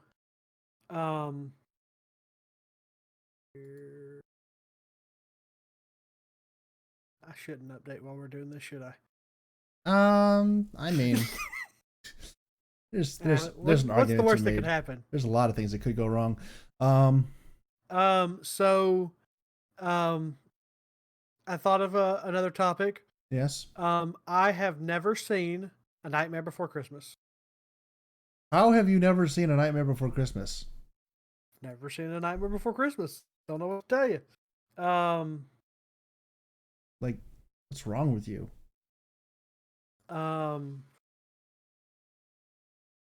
Just never seen it. I don't like Halloween in general. Okay. Well, it's less of a I don't like Halloween as much as it was a my parents were very anti-Halloween and anti ghosts and goblins and witches and wizards and all that stuff growing up. Mm-hmm. And so we never did any of that stuff. Right. And then when I got to the age of, I don't care anymore, Mm-hmm. they started allowing that kind of thing back in the house. Right. Like growing up, I wasn't allowed to listen to any music that wasn't Christian music. Right. If it wasn't Christian music, get it out of the house. Mm-hmm. And then my sister grew up. She could listen to whatever the heck she wanted to. Her and all the billions of kids we had going through the home. Mm-hmm. They could listen to whatever they wanted to. Right. And it always irritated the crap out of me that I grew up having to not be able to listen to all that stuff and do all that stuff. And now they're just free and able to do it. And so I just held on to that resentment and carried it through to not liking these things. Like I still don't listen to, unless it's Christian music or classical music that doesn't have any words, or Disney music, I don't listen to music. That's fair. I mean, The Greatest Showman was probably the next thing, but now it's technically Disney. So technically. And then I've always hated Halloween for the same reason. Just that resentment build up. So I've never watched it because, Mm-hmm. it's skeletons and goblins and or whatever. I don't know. I've never seen it. So yeah, I've just never seen it. And so, but I was once again watching a documentary on Disney Plus, and they were talking about the stop motion and all this, everything that went into making that movie, and it just gave me a fascination and a desire to, okay, I'm going to actually watch this movie, see what all the hype is about. Mm-hmm. You still haven't seen it though. I still haven't seen it, no. Okay. I'm going to watch it this year though. All right. It's pretty good. I mean, it is the only movie I can think of that actually crosses the line between you're not sure if it's a Christmas movie or a Halloween movie, and can be legitimately both.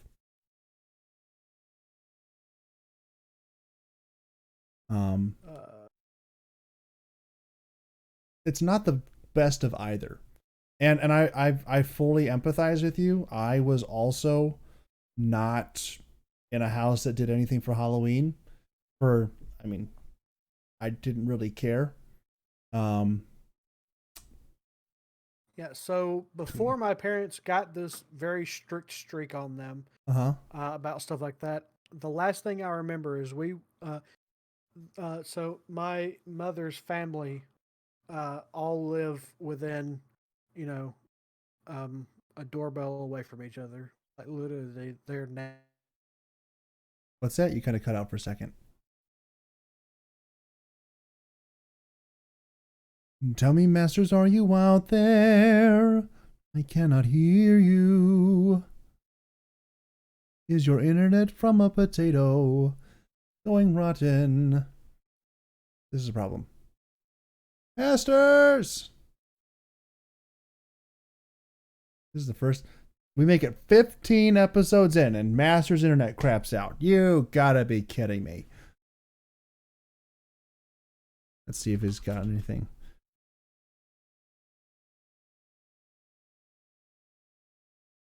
Oh. Okay. Let's fix this.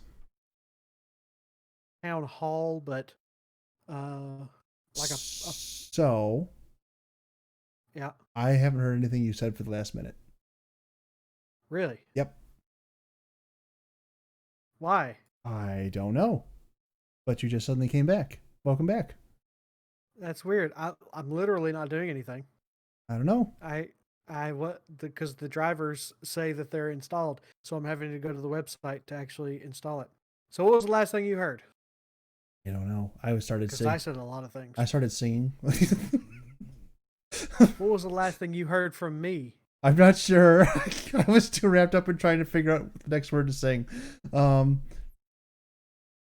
Yeah, sorry. Anyways, so the last thing I remember Halloween before my parents went all strict is we went to her family's I don't even know what to call it. It was like a community center where they were having like a harvest festival type thing. Right. And they had booth setups to play games and whatnot. And we went into this tent area and this lady read my fortune. And she told me that I was going to grow up to be a strong firefighter. Oh. Even at the young age of, I think I was 6, I knew that was a bunch of BS. Yeah. I was like, I've never wanted to be a firefighter in my life. I hate hot places. Mm-hmm. And yet you're still in Alabama. Yeah. Pointing that out. Yeah, well, it's just where everybody's at, so. Mm-hmm. Yeah, I mean, that's all I got. I could fix that. Kind of, maybe. No, never mind. Never mind. You want to get into that? Nope, don't want to get into that. Oh my goodness. That is a ill-timed, slightly, mostly off-color joke. Yeah. All right then. So see here, I have a 1070. So I'm not even gonna say what I was gonna say. We'll just continue on. So so yeah, I'm going to watch that movie this year. That's good. Yeah. I recommend it. Not like super strong recommend it, but I recommend it. Pretty good. Yeah. But I have a new appreciation for it that I want to honor by actually by actually watching it. Mm-hmm. It does have some legitimately good music. Unlike Aladdin 3. Let's not get that.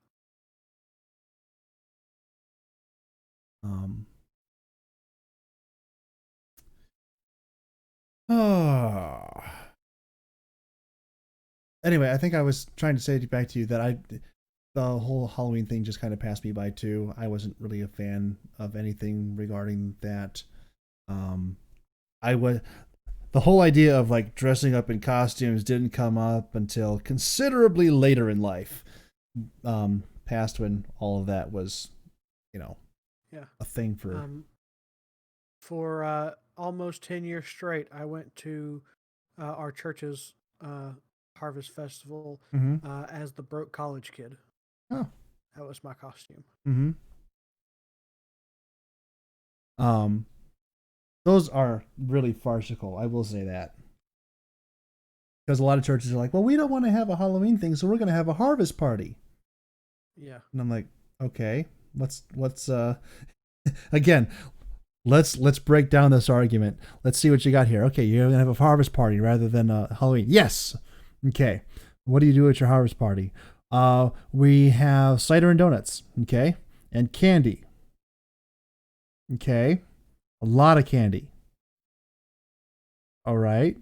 How do they get the candy? Well, we're going to have a bunch of parents drive out back and put it in the trunk of their car. So we're going to walk around a bunch of cars and get candy. Yep. Okay. Anything else? Well, we think it'd be good if they dressed up as Bible characters. Okay. Which Bible characters? Well, really any of them. Okay. No restrictions on that. Nope, none whatsoever. Okay. We legitimately one year had a girl turn up as Jezebel. Oh. That's a biblical thing. You guys should look up on that. Find out who Jezebel is. I'm just going to tell you. She's not as bad as she's made out to be. She's pretty bad, dude. Like, you could make an argument that she was the end of a dynasty, 2 dynasties almost, of kings of Israel and Judah. It's kind of a problem here.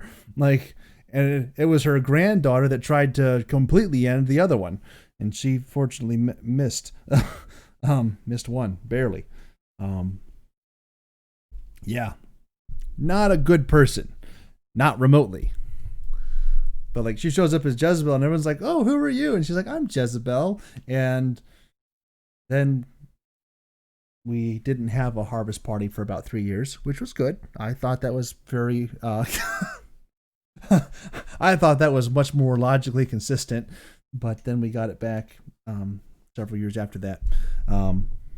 Plus, you have a bunch of little kids there, and they're like, "Oh, I'm one of the animals on the ark," and I'm like, "Really? I didn't realize that we had dinosaurs on the ark.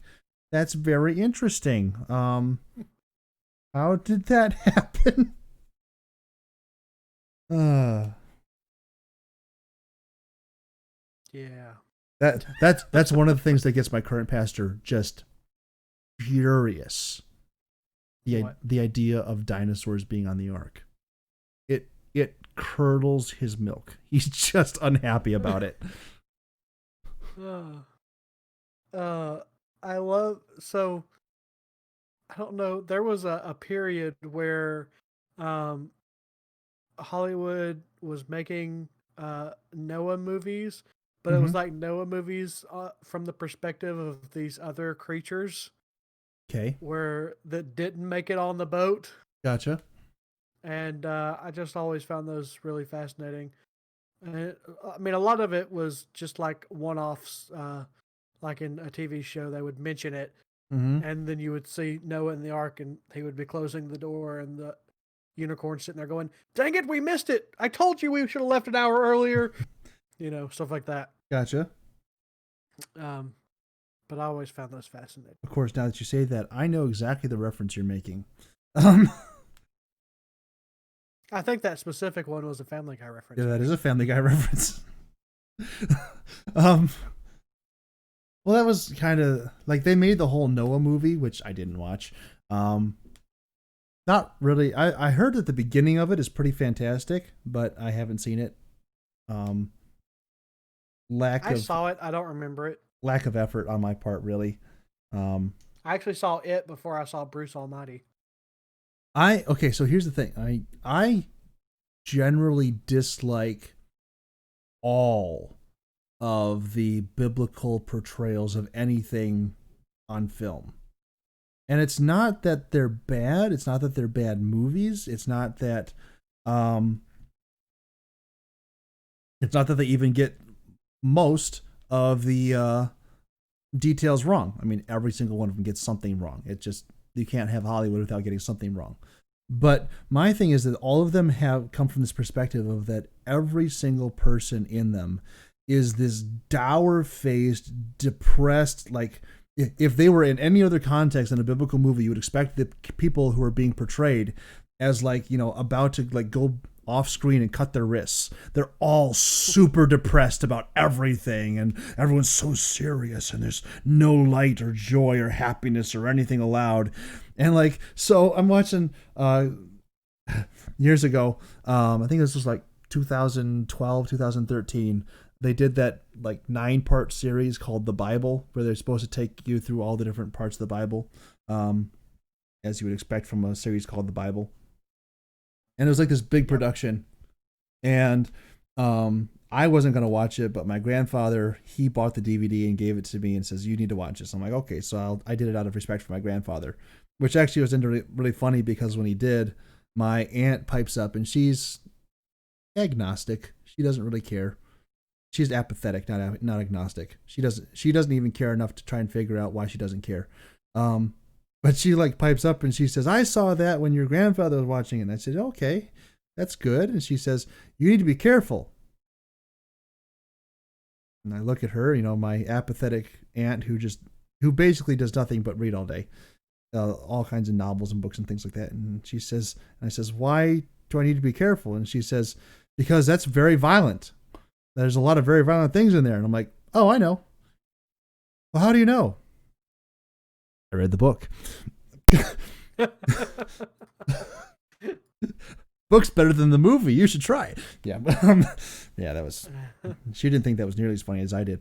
Anyway, so we get, that's pretty funny. So we get back and I start watching through this thing, and a couple of things strike me. Number one, Samson. This was the first time I ever thought about it, but when I watched their portrayal of Samson, it kind of made me upset, because their version of Samson, it's this guy who is like 6'9" and looks like he could like bench press the world. He's just this huge, jacked, built guy, and I'm like, wait a second. So we're told about the miraculous strength of Samson in the Bible. I look at that guy, and I don't view anything miraculous about him being strong. So I have a new concept of Samson, and you might like this, Masters. Or you're going to think I'm a complete heretic, one of the two. There's not really a middle ground on this one. I think Samson was very likely this short, underweight, pencil neck kind of guy. So Hercules before he went through the montage. Yes. Like, just the most unassuming, unimpressive person you could possibly imagine. Ooh, there's a thought. What if Hercules and Samson are the same person? It doesn't really work out that way. I understand why people would make that assumption, but if you actually look into the Greek mythology behind Hercules, it's not him, clearly. But I mean, it's a fair question. Yeah, so I'm watching this and I'm like, I have never been bothered by any portrayals of Samson before, but I definitely am bothered by this one, because like of course that guy can fold somebody in half, like backwards, no problem. Super easy, better than inconvenience. Just let me do it, guys. Come on, cut his hair off. We haven't heard that. Haven't heard that phrase in forever. You need to catch up, but like. Catch up. They're still going on? Yeah. I haven't been getting any notifications. Every Sunday. What? Yeah. What is the channel? Screen, what is it? Not Screen Junkies. Green Rant? Screen Rant, yeah. How am I unsubscribed from them? It's your YouTube thing. I've been missing those. Like, seriously, hardcore missing those. Yeah, it's just this YouTube thing. They'll just randomly unsubscribe And you I from just people. assumed that it was because of the pandemic. Nope. He's still doing them. That makes me upset. He doesn't need That makes me anybody something else to watch. do them. He just shows up and talks to himself. Well, yes. He's not even breaking social distancing. Anyway. But yes, but I mean, that gives me things to watch now. Yes. Anyway. I hate YouTube sometimes. Sometimes, a lot of times. Most of the time, yeah. Anyway, what was I saying? Oh yeah. The biblical portrayals just don't do it for me. Like again with Samson, they could cut his hair off. I still think he could fold everybody in half and beat them to. I think he could pull off a full post shoe, knock a guy unconscious, beat another guy to death with the unconscious man, and then chuck him over the wall. I think that. Oh, that guy was not unconscious. That guy was dead. His head had been severed. I know, but I was doing the whole bit through in that context, not saying because it's for TV. They can't do that thing on TV. We can do it on the internet, but no one cares about that. So family-friendly streams, yay! Oh, it's fun. Anyway, so but like even like through the entire thing, I'm like, okay, I can understand why they're portraying this person this way, but that's clearly not the way that they actually were. So even like when they get into well, especially when they get to Jesus, number one, please someone somewhere somehow make a legitimate Jesus movie where he actually looks like he would have been. Number one, I love the verse of Isaiah where it says that he was oppressed and he was afflicted, and yet he opened not his mouth. He's brought his lamb to the slaughter. As her sheep before her shears is dumb. As a root out of a dry ground, he hath no form nor comeliness that we should desire him. And every time they cast Jesus, they find the most physically attractive human being they can possibly find and convinced to be in a Jesus movie. And it's like, you guys missed a verse by a lot. Like, a lot. You missed that. Just, wow. I mean, I understand it's Hollywood and you don't care about biblical accuracy in any way, shape, or form, but wow, did you miss that one? So how do you feel about Passion of the Christ? I think it does a very good job of portraying what happened, except for a couple things. There's some Catholic stuff in there that's just like, you guys just added that in. That's not actually in the Bible anywhere. That's one of the things that got me really upset. I was in Minnesota a couple years ago with a Muslim friend of mine, and they said they wanted to go to a Catholic church and just look at the architecture. So I'm like, okay, you want to go to any church? Let's go to one of my churches. There's one here. And we did that too, which was pretty fun because we walked in and everyone thought we were married, which was hilarious because she's like trying to crawl into her pew and everyone's like, oh, how long have you known each other? And she's like, well, we've actually known each other a long time, but I'm not married to him. So much fun. Anyway, I like putting people in awkward situations, and I'm just like sitting back chatting with the pastor, and I'm like, send somebody else over there. She looks lonely. If she ever hears this, I'm going to die. She will drive to Michigan and beat me with something, whatever's at hand. It's good to have friends like that, who you can totally make angry and want to kill you. It's just the best. Anyway. I have a couple of those. Yep. It's a little bit reversed right now, but I've never been in the reverse of that. I've always been the instigator. They won't tell me the joke. And again, I am the instigator. Technically, Brokebutt was the instigator. Yeah, that's fair. That's fair. In all regards, that is fair. Tried to throw her under the bus for that. If you're listening, Brokebutt, I do apologize for. She didn't make it this far. Remember, we're boring. That's true. Plus, she has 13 and a half other episodes to catch up on. So No, you saw the text message I sent you. She says that she watches it until she gets bored, and then she goes and does something else. And then before she comes back, she forgets where she was, so she just starts with the next episode. Oh, I thought you said that she started over at the beginning of the episode that she... No. Okay. No, the next episode. Okay. So she's caught up. She just hasn't listened to all of it. Okay. That's fair. I wouldn't listen to all of it So either. she ain't made it this far. We say we're whatever we want to her about it right now. I actually had to go back and re-listen to something because of a conversation we were having yesterday about apparently my underestimating her scheduling abilities or compulsions. One of those two. Probably the second one. Because I'm like, what did we actually say? Because I don't remember. This is totally off the cuff. Nothing is planned. Oh yeah, she messaged me too.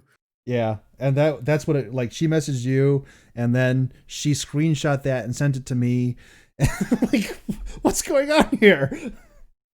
She was upset. But we worked it out. It's okay. Wait, what did you say? Like, what did she say to you? I'm confused. I don't even know at this point. She said, "Thank you for defending me this week on this week's podcast about my crazy planning skills." Yeah. What did she say to you when she sent you that? I'm gonna be honest. That was the beginning of a very long conversation that I do not have the memory to recall at this point because most of it happened after midnight.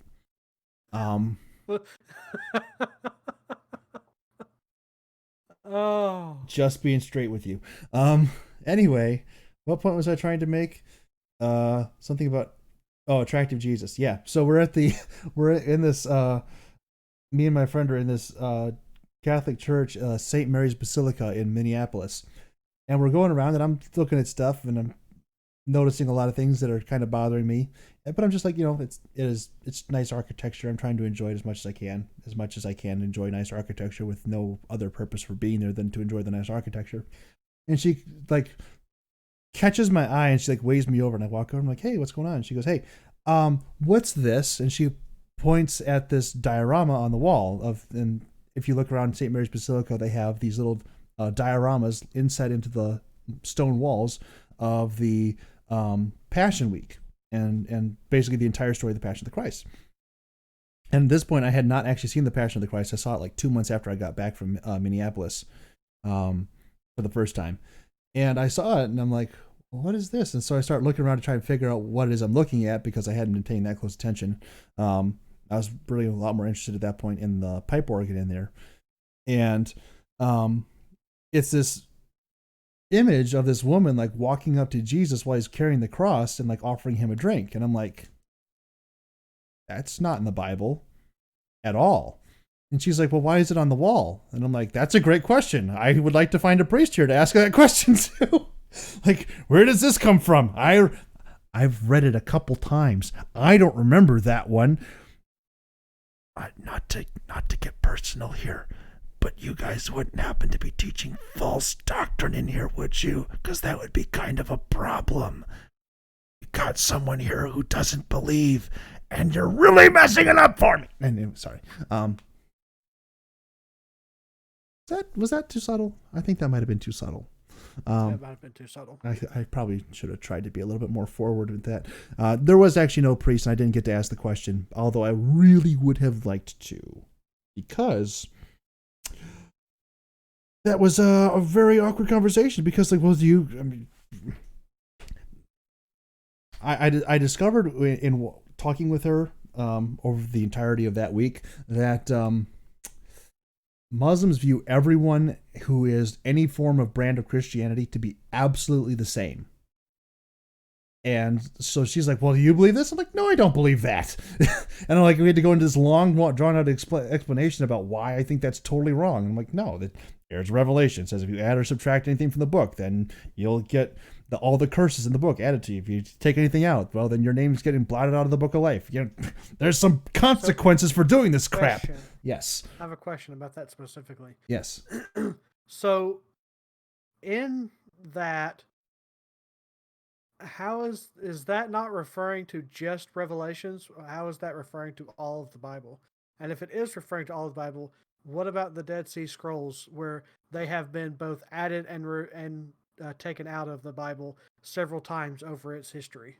The Dead Sea Scrolls are literally just the books of prophecy and books of the law and the books of history that are in the Jewish Bible.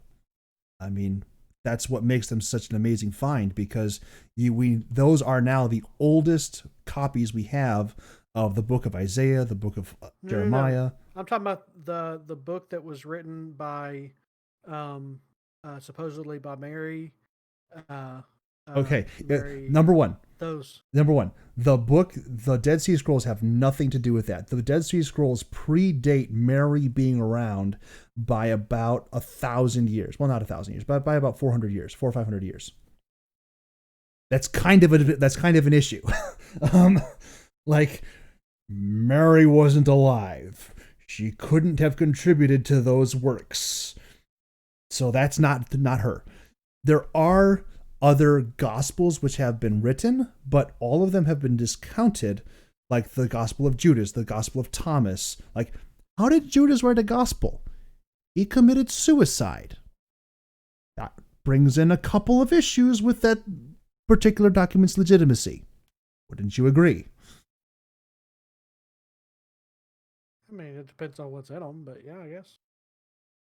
Well, hey, if it started talking about things that happened, right, but like I'm sure he didn't write a manuscript about how he walked into the thing and killed himself before he actually killed himself. But I mean, if it was just, before all that happened, I could see him writing a daily journal. Yeah, but that's not how it's written at all. I don't know. I've never read it. I haven't read it. I haven't read the entire thing. I've read a couple of excerpts. It's written just like all the other gospels, but it's got some non-biblical stuff in there. So that is one of the key factors that is contributing to biblical canon, as it's called. I mean, you're familiar with the term of canon. What is canon? What is not canon? Yes. I know. Okay. Yeah. Just making sure. So one of the key factors of canon is whether or not it agrees with all other recognized canonized scripture. The Gospel of Judas does not. You might imagine. Gospel of Thomas does not. The Gospel of Mary does not. In fact, even the Catholics don't have those in their Bible. They have the Apocrypha, but the Apocrypha doesn't agree with the rest of the Bible either. One of my favorite examples. Let me actually pull this out. I have a reprint of the 1611 version of the King James Bible with the Apocrypha in it. Really cool thing. I like it a lot. But it does have a couple of issues with it, and let me find it here. I was very interested last year, and maybe the last 2 years. I was doing some research on King Manasseh of Judah, who is referenced as being he was the worst king of all of Judah. And like it says, there was no king before him who did evil like unto him, and neither was a king after him who did such evil things as Manasseh did. Manasseh, despite being the most evil king that Judah had, repented, and God honored his repentance. And it says that he prayed a prayer and God delivered him out of his captivity. I'm like, man, I really wish I could hear this prayer because that's awesome. I love this idea. Well, hey, there's a book in the Apocrypha called The Prayer of Manasseh. I'm like, there we go. Let me go read this book of Manasseh, The Prayer of Manasseh. Well, there's an issue with this. Right in the middle of it, it says, Thou therefore, O Lord, that art the God of the just, hast not appointed repentance to the just, as to Abraham and Isaac and Jacob, which have not sinned against thee.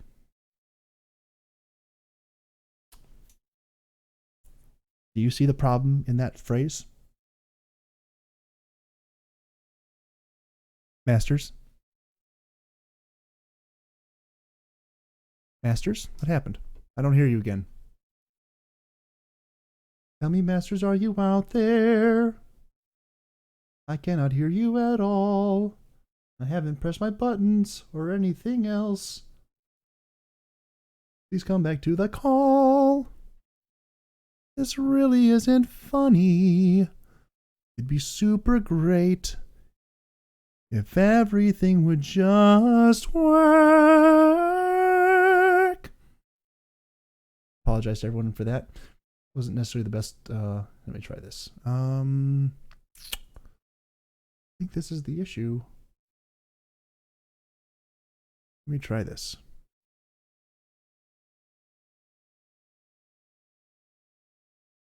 Oh, why do technical difficulties have to happen? Let's see. I'm gonna message him. I lost you again. Masters, come back! I cannot hear you at all. All right, I'm gonna drop the call and try and restart it. Hello. All right, I can hear you now. That's weird. Yeah. Super weird. Anyway, so did you hear what I said there about? Did you heard everything I said? I'm assuming. No. No. Okay. Star Wars is very loud. I told you at the starting screen you're allowed to turn that down. Yeah. Well, I didn't. All right. So anyway, so right here in the middle of the prayer of Manasseh, did you at least get to that part? Yes. Okay. It says, "Thou therefore, O Lord, that art the God of the just, hast not appointed repentance to the just, as to Abraham and Isaac and Jacob, which have not sinned against thee." Do you see the problem with this phrase? I do. Okay. For the uneducated, could you please explain what the problem is with this phrase? There was only one without sin, and his name was Jesus. That is correct. For all have sinned and come short of the glory of God. Romans chapter 6. Mm-hmm. Actually, is that Romans chapter 3? Nah. That's Romans 3. I thought so. Romans 6. 3:23. You said 6, and I was like, Romans 6 says something very similar, but I forget what that one actually says. Now I'm going to go there just so I can validate myself. Anyway, all right. For the wages of sin is death. Okay, that's my fault. All right. Yeah. So anytime that you declare that people who are not named Jesus Christ have not sinned, it's kind of an issue. So, because that disagrees with the rest of Scripture, they said this is not canon, this is not biblical, we take it out. Does that explain a little bit about that? I think so. Not just that particular passage, but like a lot of things that might be considered to be canonized are left out for a reason. That's the reason. I mean, there's a couple other things in the Apocrypha, like the books of Maccabees, which are really just kind of historical accounts, but they're kind of like ancient Jewish superhero stories. Some of the stuff that happens in there than they are actual like books of the Bible. Sounds interesting, but they're not really anything that's believable, in large part.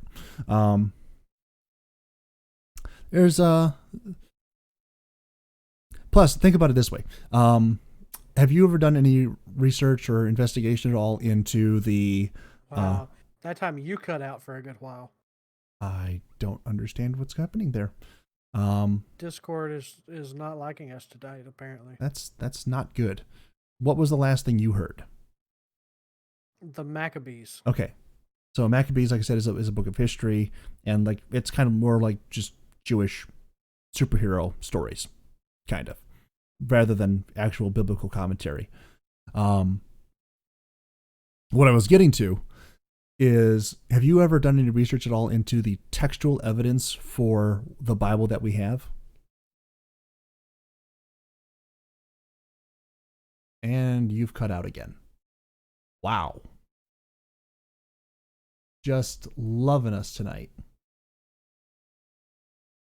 Okay, let me try disconnecting and reconnecting. Hello. All right, I can hear you again. Wow, this is just making life tough. Were you able to hear me through all of my discourse? Yes. Okay. You may now respond and people will hear you. Probably. Maybe. I said no. Okay. So the textual argument for the Bible is that we have more ancient textual references for the Bible than we have anything else ever. Like you've heard of Homer's Iliad and the Odyssey, correct? Yep. Homer's Iliad and the Odyssey, the best textual evidence we have for that comes from like 1.5 manuscripts. That's it. And they're not particularly current or ancient. They're just like, they're there. But we still attribute great weight to them because it's Homer's Iliad and the Odyssey. Of course we attribute weight to them. Not to say anything against them, but because they are fantastic works of literature. The Bible has so many, not just manuscripts of the different books of the Bible, but references to the different books of the Bible and different scriptures within the books of the Bible that I think, except for like 12 to 15 verses, if we lost absolutely every complete and partial manuscript just from the letters that were sent back and forth between the early church fathers, we could completely recreate the entire New Testament, except I said for like 12 to 15 verses. The entire thing could be recreated just from their quotation of scripture back and forth between each other in the 1st to the 2nd century, sending letters back and forth to each other. And we have copies of these letters because that was kind of the thing to do. That's why we have so many copies of the letters of Paul and the Gospels, because these were written as letters. That's why they're addressed. Luke to Theophilus. The former treatises have I written to you, O Theophilus. That's how Acts begins.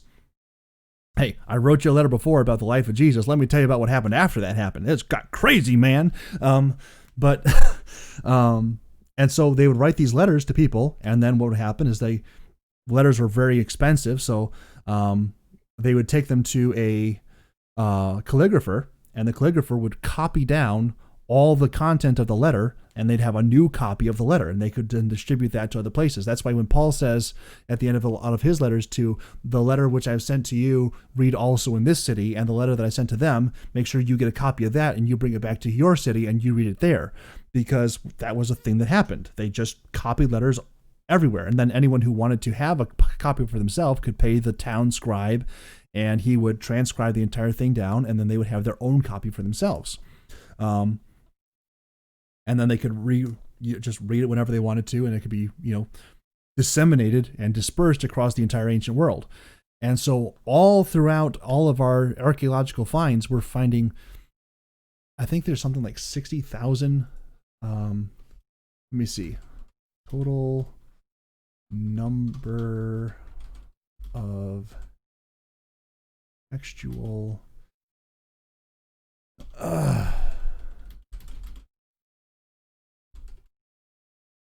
see what this comes up with. So there are over 5,800 complete or fragmented Greek manuscripts for the New Testament. That's a lot. The next biggest family of text for anything else is not even close to that. The Bible is tremendously well documented, and all the documents, for the most part, agree with each other. There's two major family of texts. There's I think it's the Austro-Hungarian text. Maybe, I'm not entirely confident on that. And then the other one is the Alexandrian text. And there's some contention over a particular wording. And it's all in Greek. And there's two letters which, just taken together by themselves, is the word he. But if it's the same two letters and there's like a little dash between them, like a little tilde, like we would have for Spanish things, if you put that between them, the word he becomes an abbreviation for the word God. And so that's why sometimes you'll have different translations depending on which body of text they use as their primary source. In some translations, like the NIV, it'll say he, and then other ones like the King James, and I think the ESV, it'll say God. Because based on that, it's like whether or not this little tiny tilde was present there will determine whether or not that those two letters form the word he or were an abbreviation for the word God. And that's like the major contention we have between texts not agreeing with each other. For the most part, they all agree, like 100%, with the exception of a couple of spelling updates, which are trackable over the advancement of years and centuries and things like that, as the Bible was continued to be printed and reprinted and remade. But I mean, I don't think we actually have any autographs, which is the technical term for works which were done specifically by the person who wrote them initially. But we have sufficient copies that all agree with each other that even without the autographs, we can say with great certainty that from all these different sources, the Bible that we got is the Bible we're supposed to have, and the same Bible that we had way back when it was written at the turn of the 1st century. It's very exciting stuff. At least I think so. Do I still have you, or are we experiencing more technical difficulties? We are experiencing more technical difficulties. All right. Dropping the call again, bringing you back. Wow. Hello again. Wow. What on earth is happening? I don't know. I wasn't saying anything, but did you hear all that? Yeah, I heard every bit of it. Okay, that's good, because that means I don't have to repeat it for you. Yeah. Because that's actually some really interesting stuff you said there. I would be interested in hearing more. Actually, I can help you out with that. In fact, I can help everybody out with that. I might have to do a link down below in the description of stuff. My pastor right now is actually doing a series on church history. And if people would be interested, I can provide links to his church history, and he will go over a lot of those things as he goes through the different eras of early church history. I don't think he got the latest one up on YouTube. So the only stuff about that I've ever heard was in my New and Old Testament religion classes in college, and the things that my professor was saying, I was just like, "No, you're a moron." It's all like, it's like I couldn't even bear to listen to him speak about it. He just sounded so ignorant. My pastor's Bible teacher, when he was in college, was a man named Austin French, and when he went into the seminary to learn more, I mean, just to learn, really, it was a kind of a secular seminary that he went to, or at least that's the current perception of it. I mean, it was probably actually like a very legitimate founded thing, but the guy who was teaching the biblical history class was not necessarily qualified to teach the class, because go ahead. My teacher literally said that Jesus was more of a concept or an idea than a person. Yeah, that guy's an idiot. And even secular historians agree. The vast majority of secular historians agree. There was definitely a man named Jesus of Nazareth, and he definitely was crucified on the cross. Oh, yeah. He also said that Jesus was a very popular name back then. It was. But the specifics around all the specifics about him being not well liked by the local authorities, the religious councils in Jerusalem, those things are confirmed through secular historians. A lot of things are confirmed. Like, for years, people even debated. So in John, I believe it says that Jesus was taken to the temple of the high priest, and he was kept outside, actually, in a place that's called the Pavement. And it's just this weird, random thing, like, what, the pavement? You mean like the stuff on the ground? Who cares about that? And it was just discounted. Well, about 15, 20 years ago, someone was digging around Old Jerusalem, and they found an actual inscription on a buried gate that said, "Welcome," in Aramaic and Greek and things, said, "Welcome to the Pavement." And it was right in place where, as we've been able to determine from other sources, this is the outside of the high priest's palace. that is what you might refer to as a historically inconvenient fact. It's like, oops, I guess this was a thing. Even more so, there's this famous story about I can't remember if it's in First Chronicles or in First Kings, but it talks about Solomon erecting these pillars as a commemoration of the crossing of the Red Sea. And I was like, well, that's clearly not a thing that ever happened. We can't find those anywhere.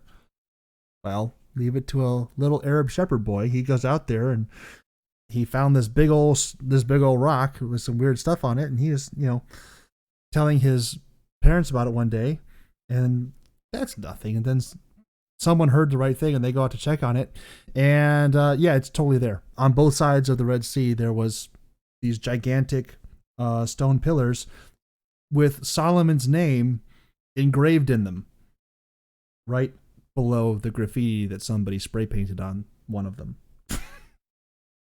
Which is just hilarious. You can look up online. You just type in on Google images Solomon's Pillar, and they come up. They're really cool.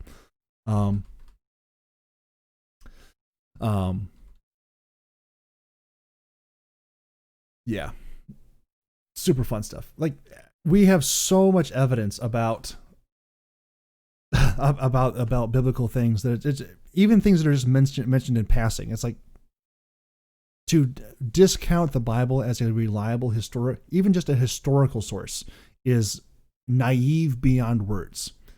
Anyway, so as I was saying before about my pastor's Bible teacher, he goes into his first class, and the teacher, trying to be a bold teacher, stands up and he grabs his Bible and he throws it on the floor, and he says, "If you think that is the word of God, you are a fool." And he kind of stands back, with his chest out. He's puffing up. He's like, I've shocked my class. Well, my pastor's Bible teacher, as the story goes, got out of his seat, got on his hands and knees, and from the back of the class crawled all the way up to the front, picked up the Bible, dusted it off, kissed it, put it back on the guy's desk, and then crawled all the way back up and there are some things you can do to make people not your friend. If you ever see someone chuck a Bible on the ground and say that's not the word of God, crawling to it on your hands and knees in a sign of reverence, picking it up, dusting it off, kissing it, putting it back on a place of respect on the guy's desk, probably not going to win you a lot of friendship points with that guy. But it's really funny. Yeah. I find things like that just tremendously fun. I find a lot of biblical things fun, even stories that don't really have anything to do with the biblical nature itself, but just about the Bible. Just so much fun. A story that I've always heard that I don't know if it's true or not, is that there was a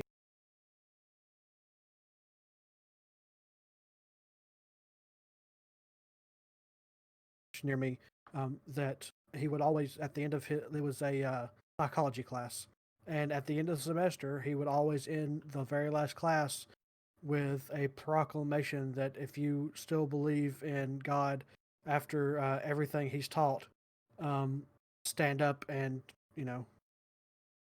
prove it, right? Kind of thing. And one year, he made this declaration, Mm-hmm. and he said, if any of you truly believe in God, I've done this every year since I've started teaching, and I've never had anybody, agree with, not anybody, nobody's ever come through this class and been a Christian afterwards. Right. And he said, so if anybody here is still believes in God after this, mm-hmm. you have my permission to come up and punch me in the face. 10 minutes went by, 5 minutes went by, or 5 minutes went by, 10 minutes went by. Mm-hmm. Nobody said anything. Right. And he goes, see, happens every year. And about that time, a student walks into class and said, sorry, teacher, I'm late. And just wallops, punches him in the face. Mm-hmm. And he said that was from God. Yeah. And then that student, apparently preached a message or whatever, and some kids got saved. But like I said, I don't know the validity of that story, but it's one that I've heard more than once. So first of all, this guy's premise is incorrect. If you're a Christian, no matter what he says, you're probably not going to punch him in the face. So this seems like a no-risk sort of situation. He set himself up to win every time. Second of all, if you're actually a Christian and he says that, you're definitely not going to actually punch him in the face. I mean, there's I forget which book it is. It's by Andy Stanley. He tells a story about his father, Charles Stanley. At one point, there was some contention in their church, and one guy was trying to become the pastor over Charles Stanley, who is generally a very respected person in all Christendom. He seemed to have his head on pretty straight. And this guy just accosts him and is just yelling and raving and swearing and up one side and back down the other, over the pulpit. And everyone's like, dude, you're not the pastor. And after that display, you're definitely not going to be the pastor. And so, because Charles Stanley was the pastor of the place, he walks up and he's like, hey, that's enough. You got to stop. And when he said this, the guy rips around and just clocks him, just straight up clocks him. And it's like, you can have a moment of impropriety where you say something untoward over the pulpit. I have been in a church where, very intentionally so, someone dropped the F-bomb over the pulpit. I was aghast. Mm-hmm. I was in South Africa though, so it didn't quite mean the same thing. So I mean, it was pretty normal. Yeah, different swear words for different places. Interestingly enough, if you want an equivalent word for them, well, there is a reason that they don't have things like double stuffed Oreos and stuffed crust pizza. You can infer your own conclusions from that statement. And they certainly don't have stuffing at Thanksgiving, especially because they don't have Thanksgiving. That last one might have taken it over the top. Anyway, there are lost my first space battle. Yeah, that happened to me too. there are situations where things can happen and you're like, okay, that was incorrect, that was wrong, that shouldn't have happened, but we can move past it, kind of thing. When you punch the pastor, there's not really anywhere else to go from there. And fortunately, this guy, after he punched the pastor, he kind of realized that whatever point he was trying to make had suddenly been completely overridden by the fact that he punched the pastor. And he just kind of gracefully or ungraciously bowed out at that point and gave up his position.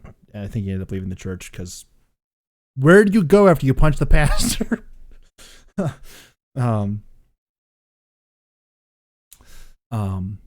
Yeah. So in terms of people walking up to punch this professor, if they're actually Christians, I mean, I don't really see that being a thing that's ever going to happen. And I certainly don't see any non-Christians being converted by watching a Christian walk up and sucker punch a professor, even one who's an idiot like that guy.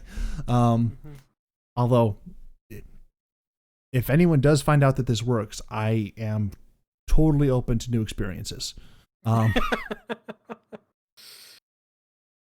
Hey, if it's that easy, if someone finds out that it really is just as easy as sucker punching people to get them saved into heaven, I'm going to start going to the boxing gym. I mean,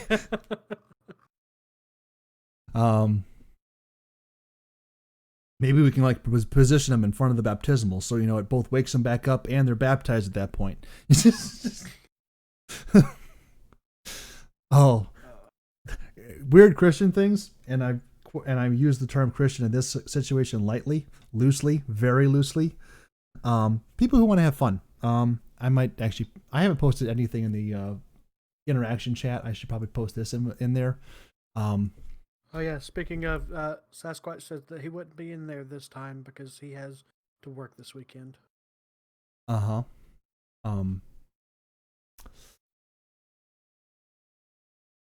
Yep. So there is this, I wouldn't say a movement. I think it's really only one guy who's doing it. But I'm going to post a couple of videos in that chat. You guys can check them out. He thinks the best way to baptize people is by WrestleMania, like WWE, like full-on choke slamming people into the baptistry. I used to have a pastor that would do that when trying to get people to lay out in the spirit. Yeah, that's wrong too. I have seen people who have been, as they say, slain in the spirit. They fall down under the unction of the Holy Spirit. I've seen it happen. I've also seen a whole lot more people get pushed down by overzealous prayer layers on of hands. How did he not snap anybody's neck? You're watching the video? Yes. Yeah, I don't know. I guess it's because like the what the I know. You just friggin' just dude, you're in the wrong profession, bro. Like take that act on the road. Yeah.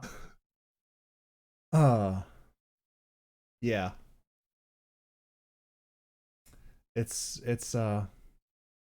highly and just entertaining, I guess. Yeah. I don't see a lot of the spirit in that one right there. And I'm,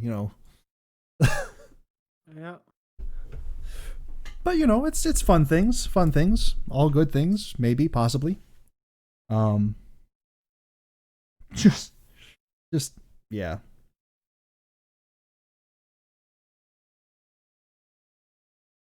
There is a point where people can come to as Christians where they try to allow their zeal for God, or at least their proposed zeal for God, to overcome sound reason and logic. I believe very strongly that there is a reason that 1 Corinthians 14:40 is in there that says, "Let all things be done decently and in order." That ain't it. That ain't it at all. Do you want to be suplexed? Wait a second. I'm okay. Let me tell you what's going to happen. We're going to baptize you here today. I got Pastor Jim over here. He has been doing a lot of push-ups recently. He is going to take care of you. He's going to put you under the water. You're not going to dunk you in the water. He's going to put you under the water. And then we got Pastor Fritz over here on the ladder. He is going to elbow drop you as soon as you go in. We're going to knock that sin right out of you. Tell me what. We should not give people ideas, because now that I've said that, it's on the internet somewhere, and somebody's going to find it and think that elbow drop baptisms need to be the new thing. That's definitely going to happen.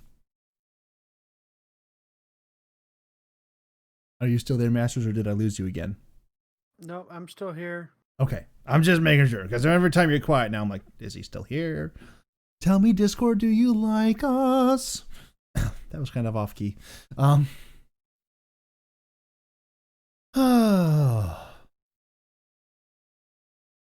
Yeah. So, fun things. What other things happened this? Oh, I said it again. Darn it. What else happened this week, Masters? What else could we talk about that we definitely not the thing, but the other things that the other things that we can talk about, not that thing. Which is still arguably not a thing. Yeah. Well, there's no arguing about it. It's not a thing. Okay, very good. We are. At least not yet.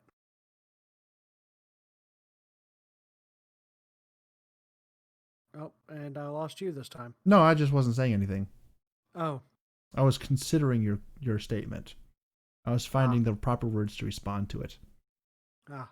and I had not found them yet. Apparently, you can't find them.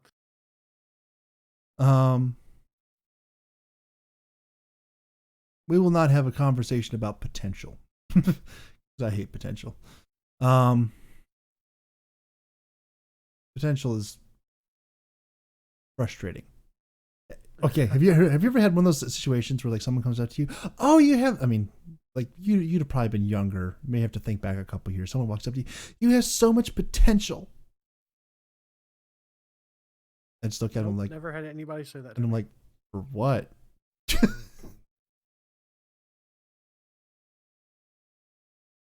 Oh, I gotta stop looking at that. That's gonna give me bad ideas.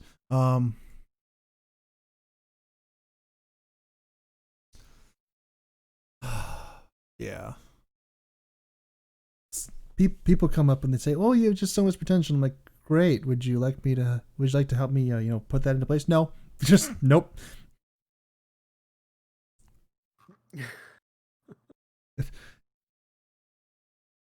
People, I think, just don't process what they say.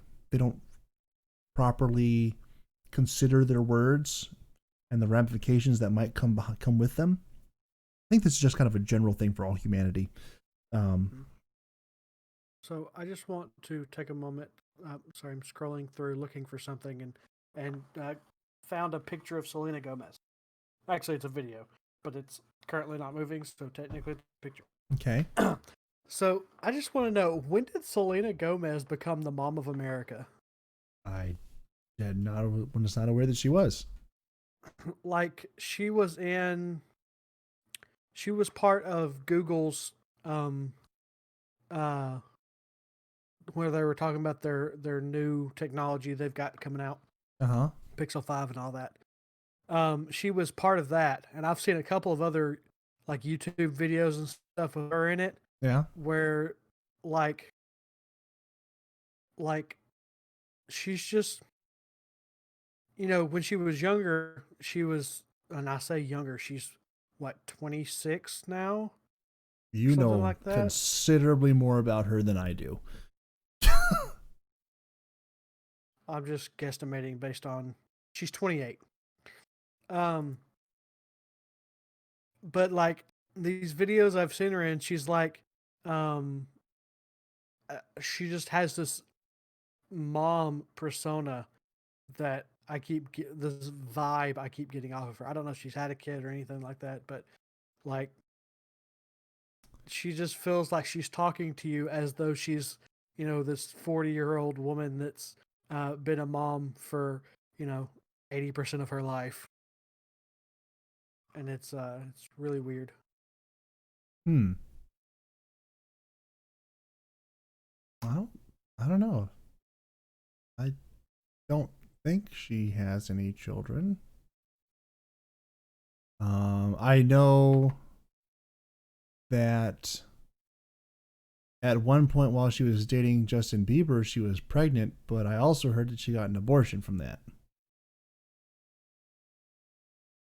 So I'm going to keep my tongue tied on what just went through my brain. I'm not going to say it. Like that was years ago, dude.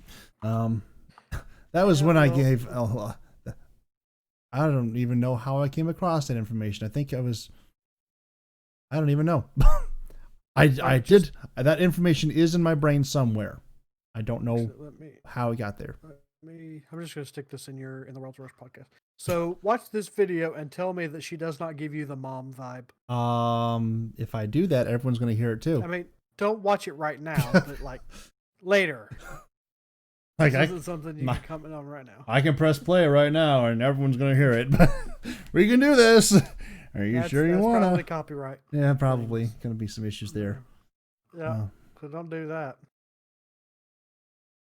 Yeah, might be some objections if we were to do something of that manner, that nature. I don't know.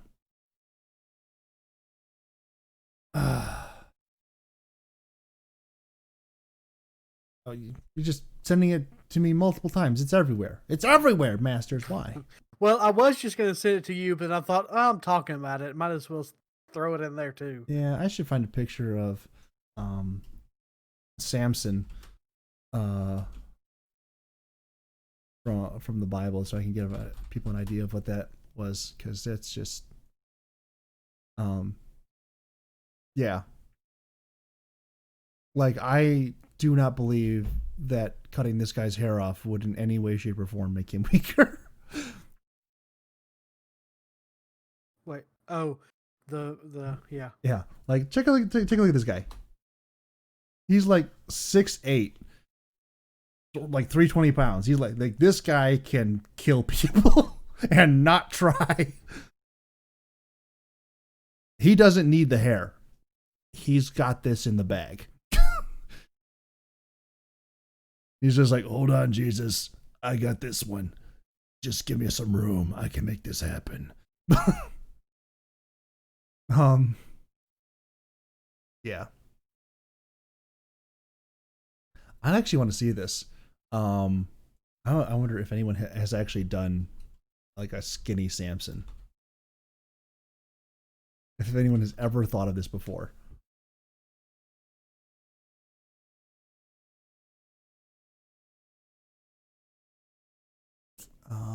No. That's horrifically frightening. Post that just for the fun of it, I guess. It takes a second to realize what you're looking at, and then you wish you hadn't. But there we go. I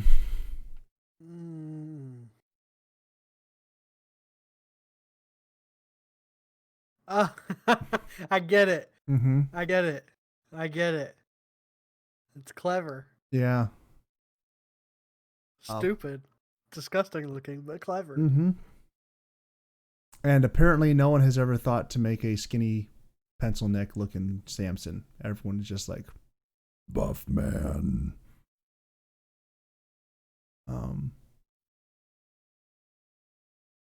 Oh, there's a movie called Samson. Yes, there is. Let's see what who their actor was for that. 1964.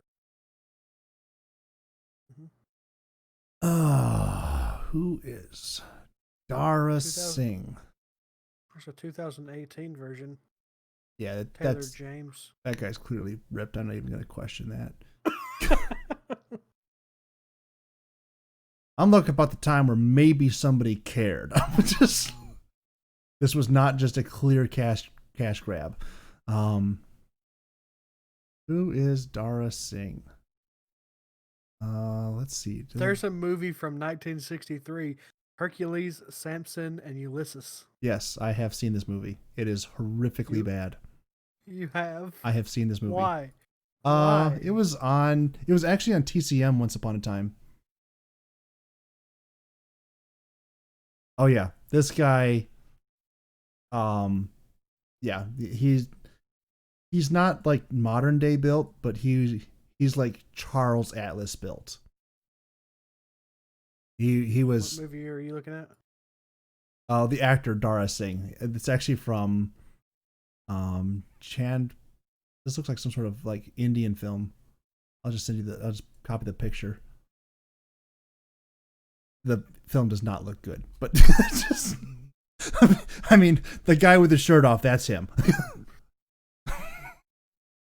That may be a relative of mine behind him.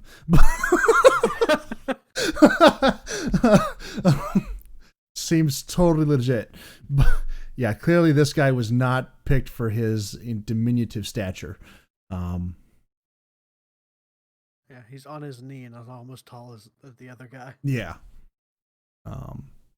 And he like I said, he's got like Charles Atlas muscles. Before I don't know who that is. You're a disgrace as a human being. Usually. Here we go. We have to educate everybody on who Charles Atlas is. He became famous as having one of the first commercially successful home workouts, because he told everybody that if you followed his workout, that you could look like this.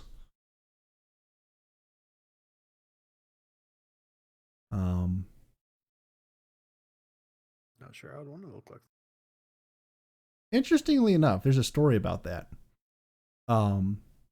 So Schwarzenegger, a man deserving of at least a little bit of respect because he is their governor.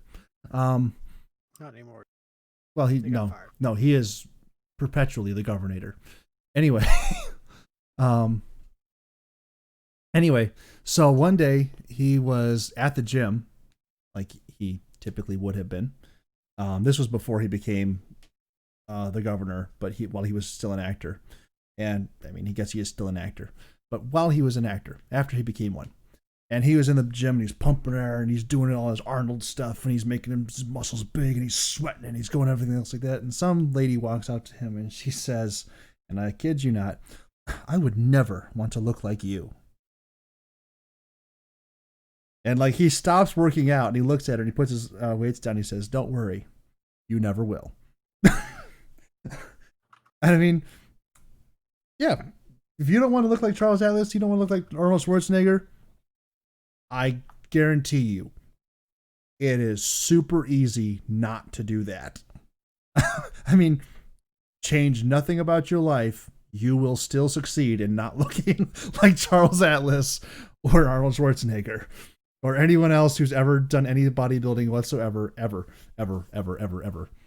Make no changes to your lifestyle, your diet, your time spent in the gym, and you will not look exactly like any of these people. I got to throw this in here because it is the classic advertisement for Charles Atlas. Must be shared with the world again. This was his home workout program, and it's just it is everything bad and corny about the 60s. Just beautifully displayed. I love it.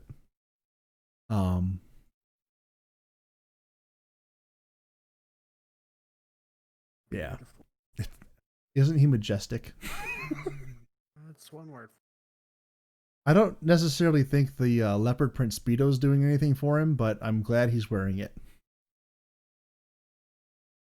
As opposed to not.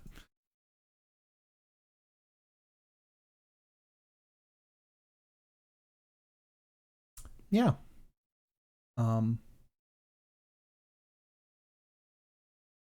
That was a fun detour. Again. Don't know how we got there, but okay.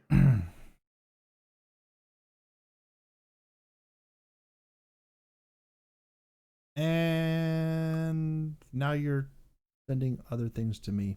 Okay. Yeah. Well,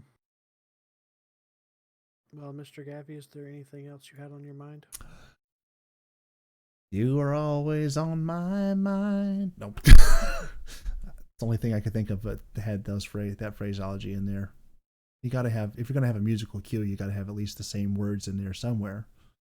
Or an answer to like a question or something.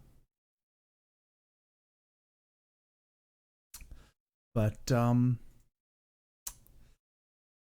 a lot of things on my mind, but nothing I'm particularly in a hurry to talk about on the podcast, if you get my drift. Oh.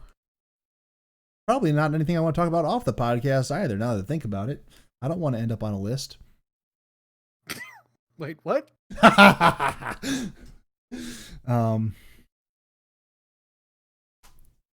And we definitely don't want to talk about chunky peanut butter and tequila. Why are you bringing tequila into this? Was that not a part of it already? No. Oh, well, that might have added some context that would have been helpful.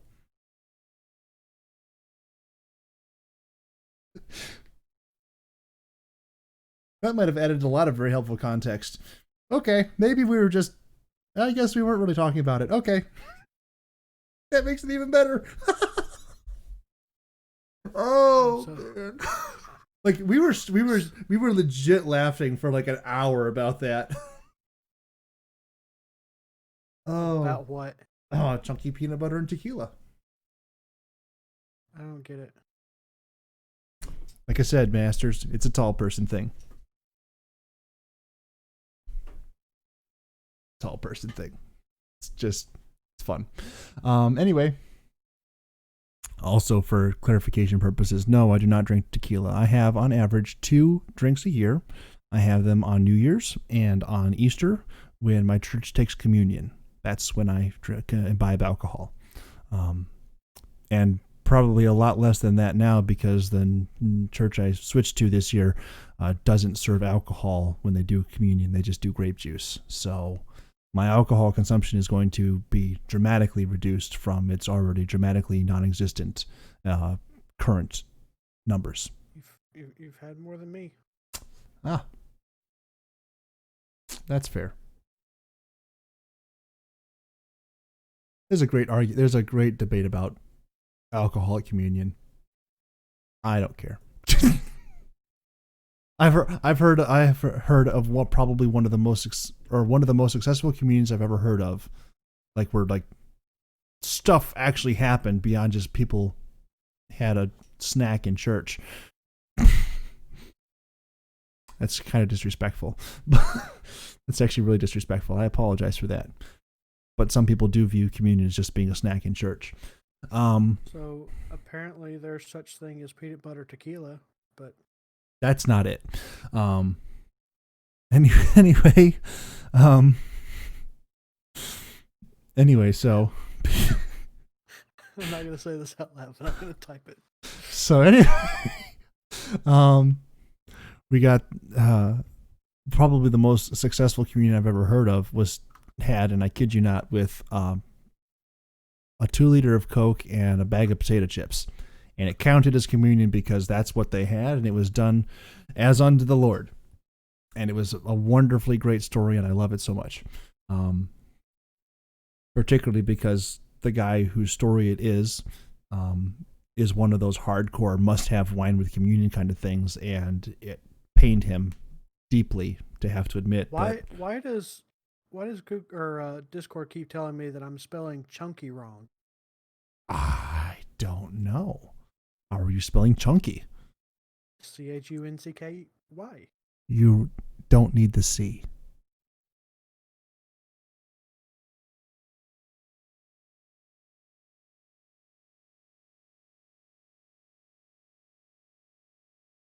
That must have just been a typo that time. But it was telling... I don't know.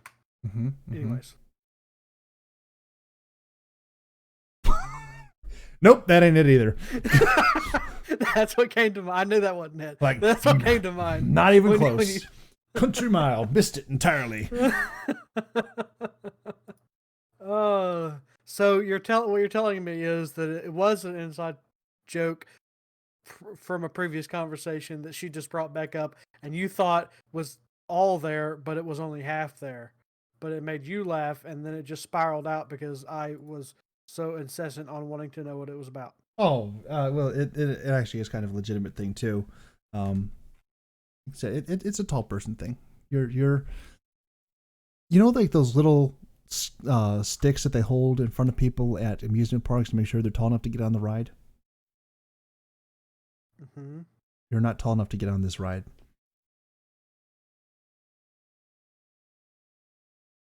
So are you saying that I would understand the joke if I ate chunky peanut butter? No, I'm saying you would get the joke a lot better if you were taller. That doesn't make any sense. It's okay. That's okay, Masters. It's okay.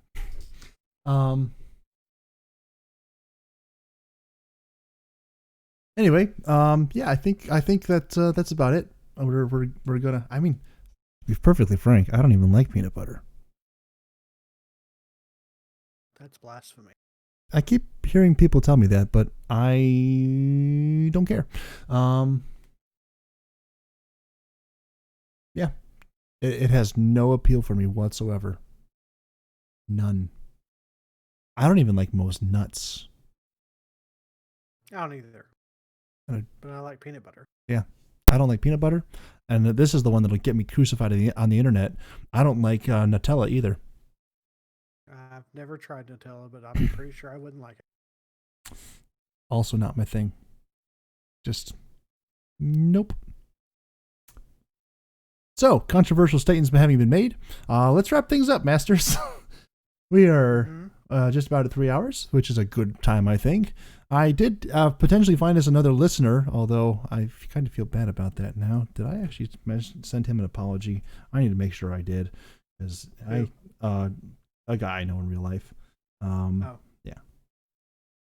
Yeah, I did apologize to him. Good. As long as that's gotten through to him, that's important.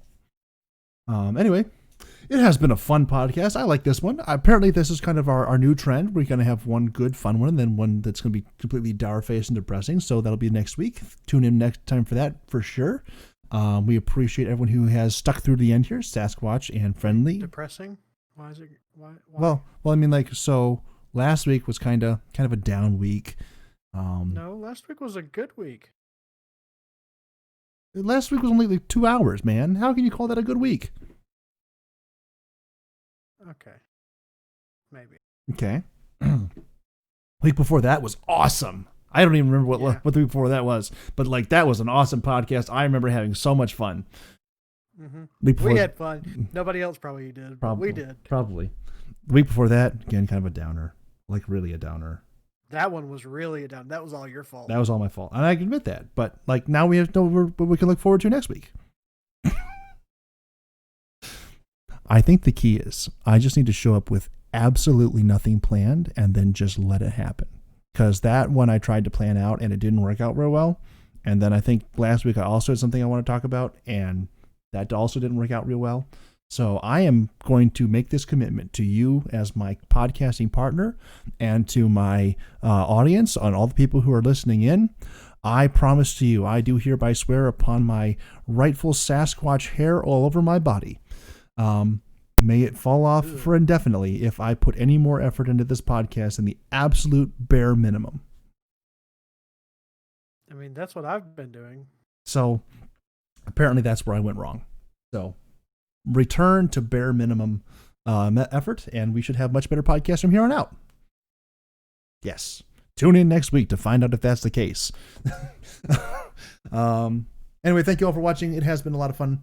And if you did enjoy this, please, I would say like and comment, but Sass is going to comment anyway. Likes don't really mean anything anymore, but shares help a lot. If you want us to grow out, expand our influence of just general weirdness, sharing this podcast is the only way that it's really going to grow, because we are not important enough for anyone else to notice. So thank you for tuning in. We hope to see you next time. Goodbye. Master, say goodbye. Later. No, I said say goodbye. No. It's being difficult. Never goodbye. It's till next time. Huh. Okay, well then. To the offend. Ta-ta for now. That was terrible, Tigger.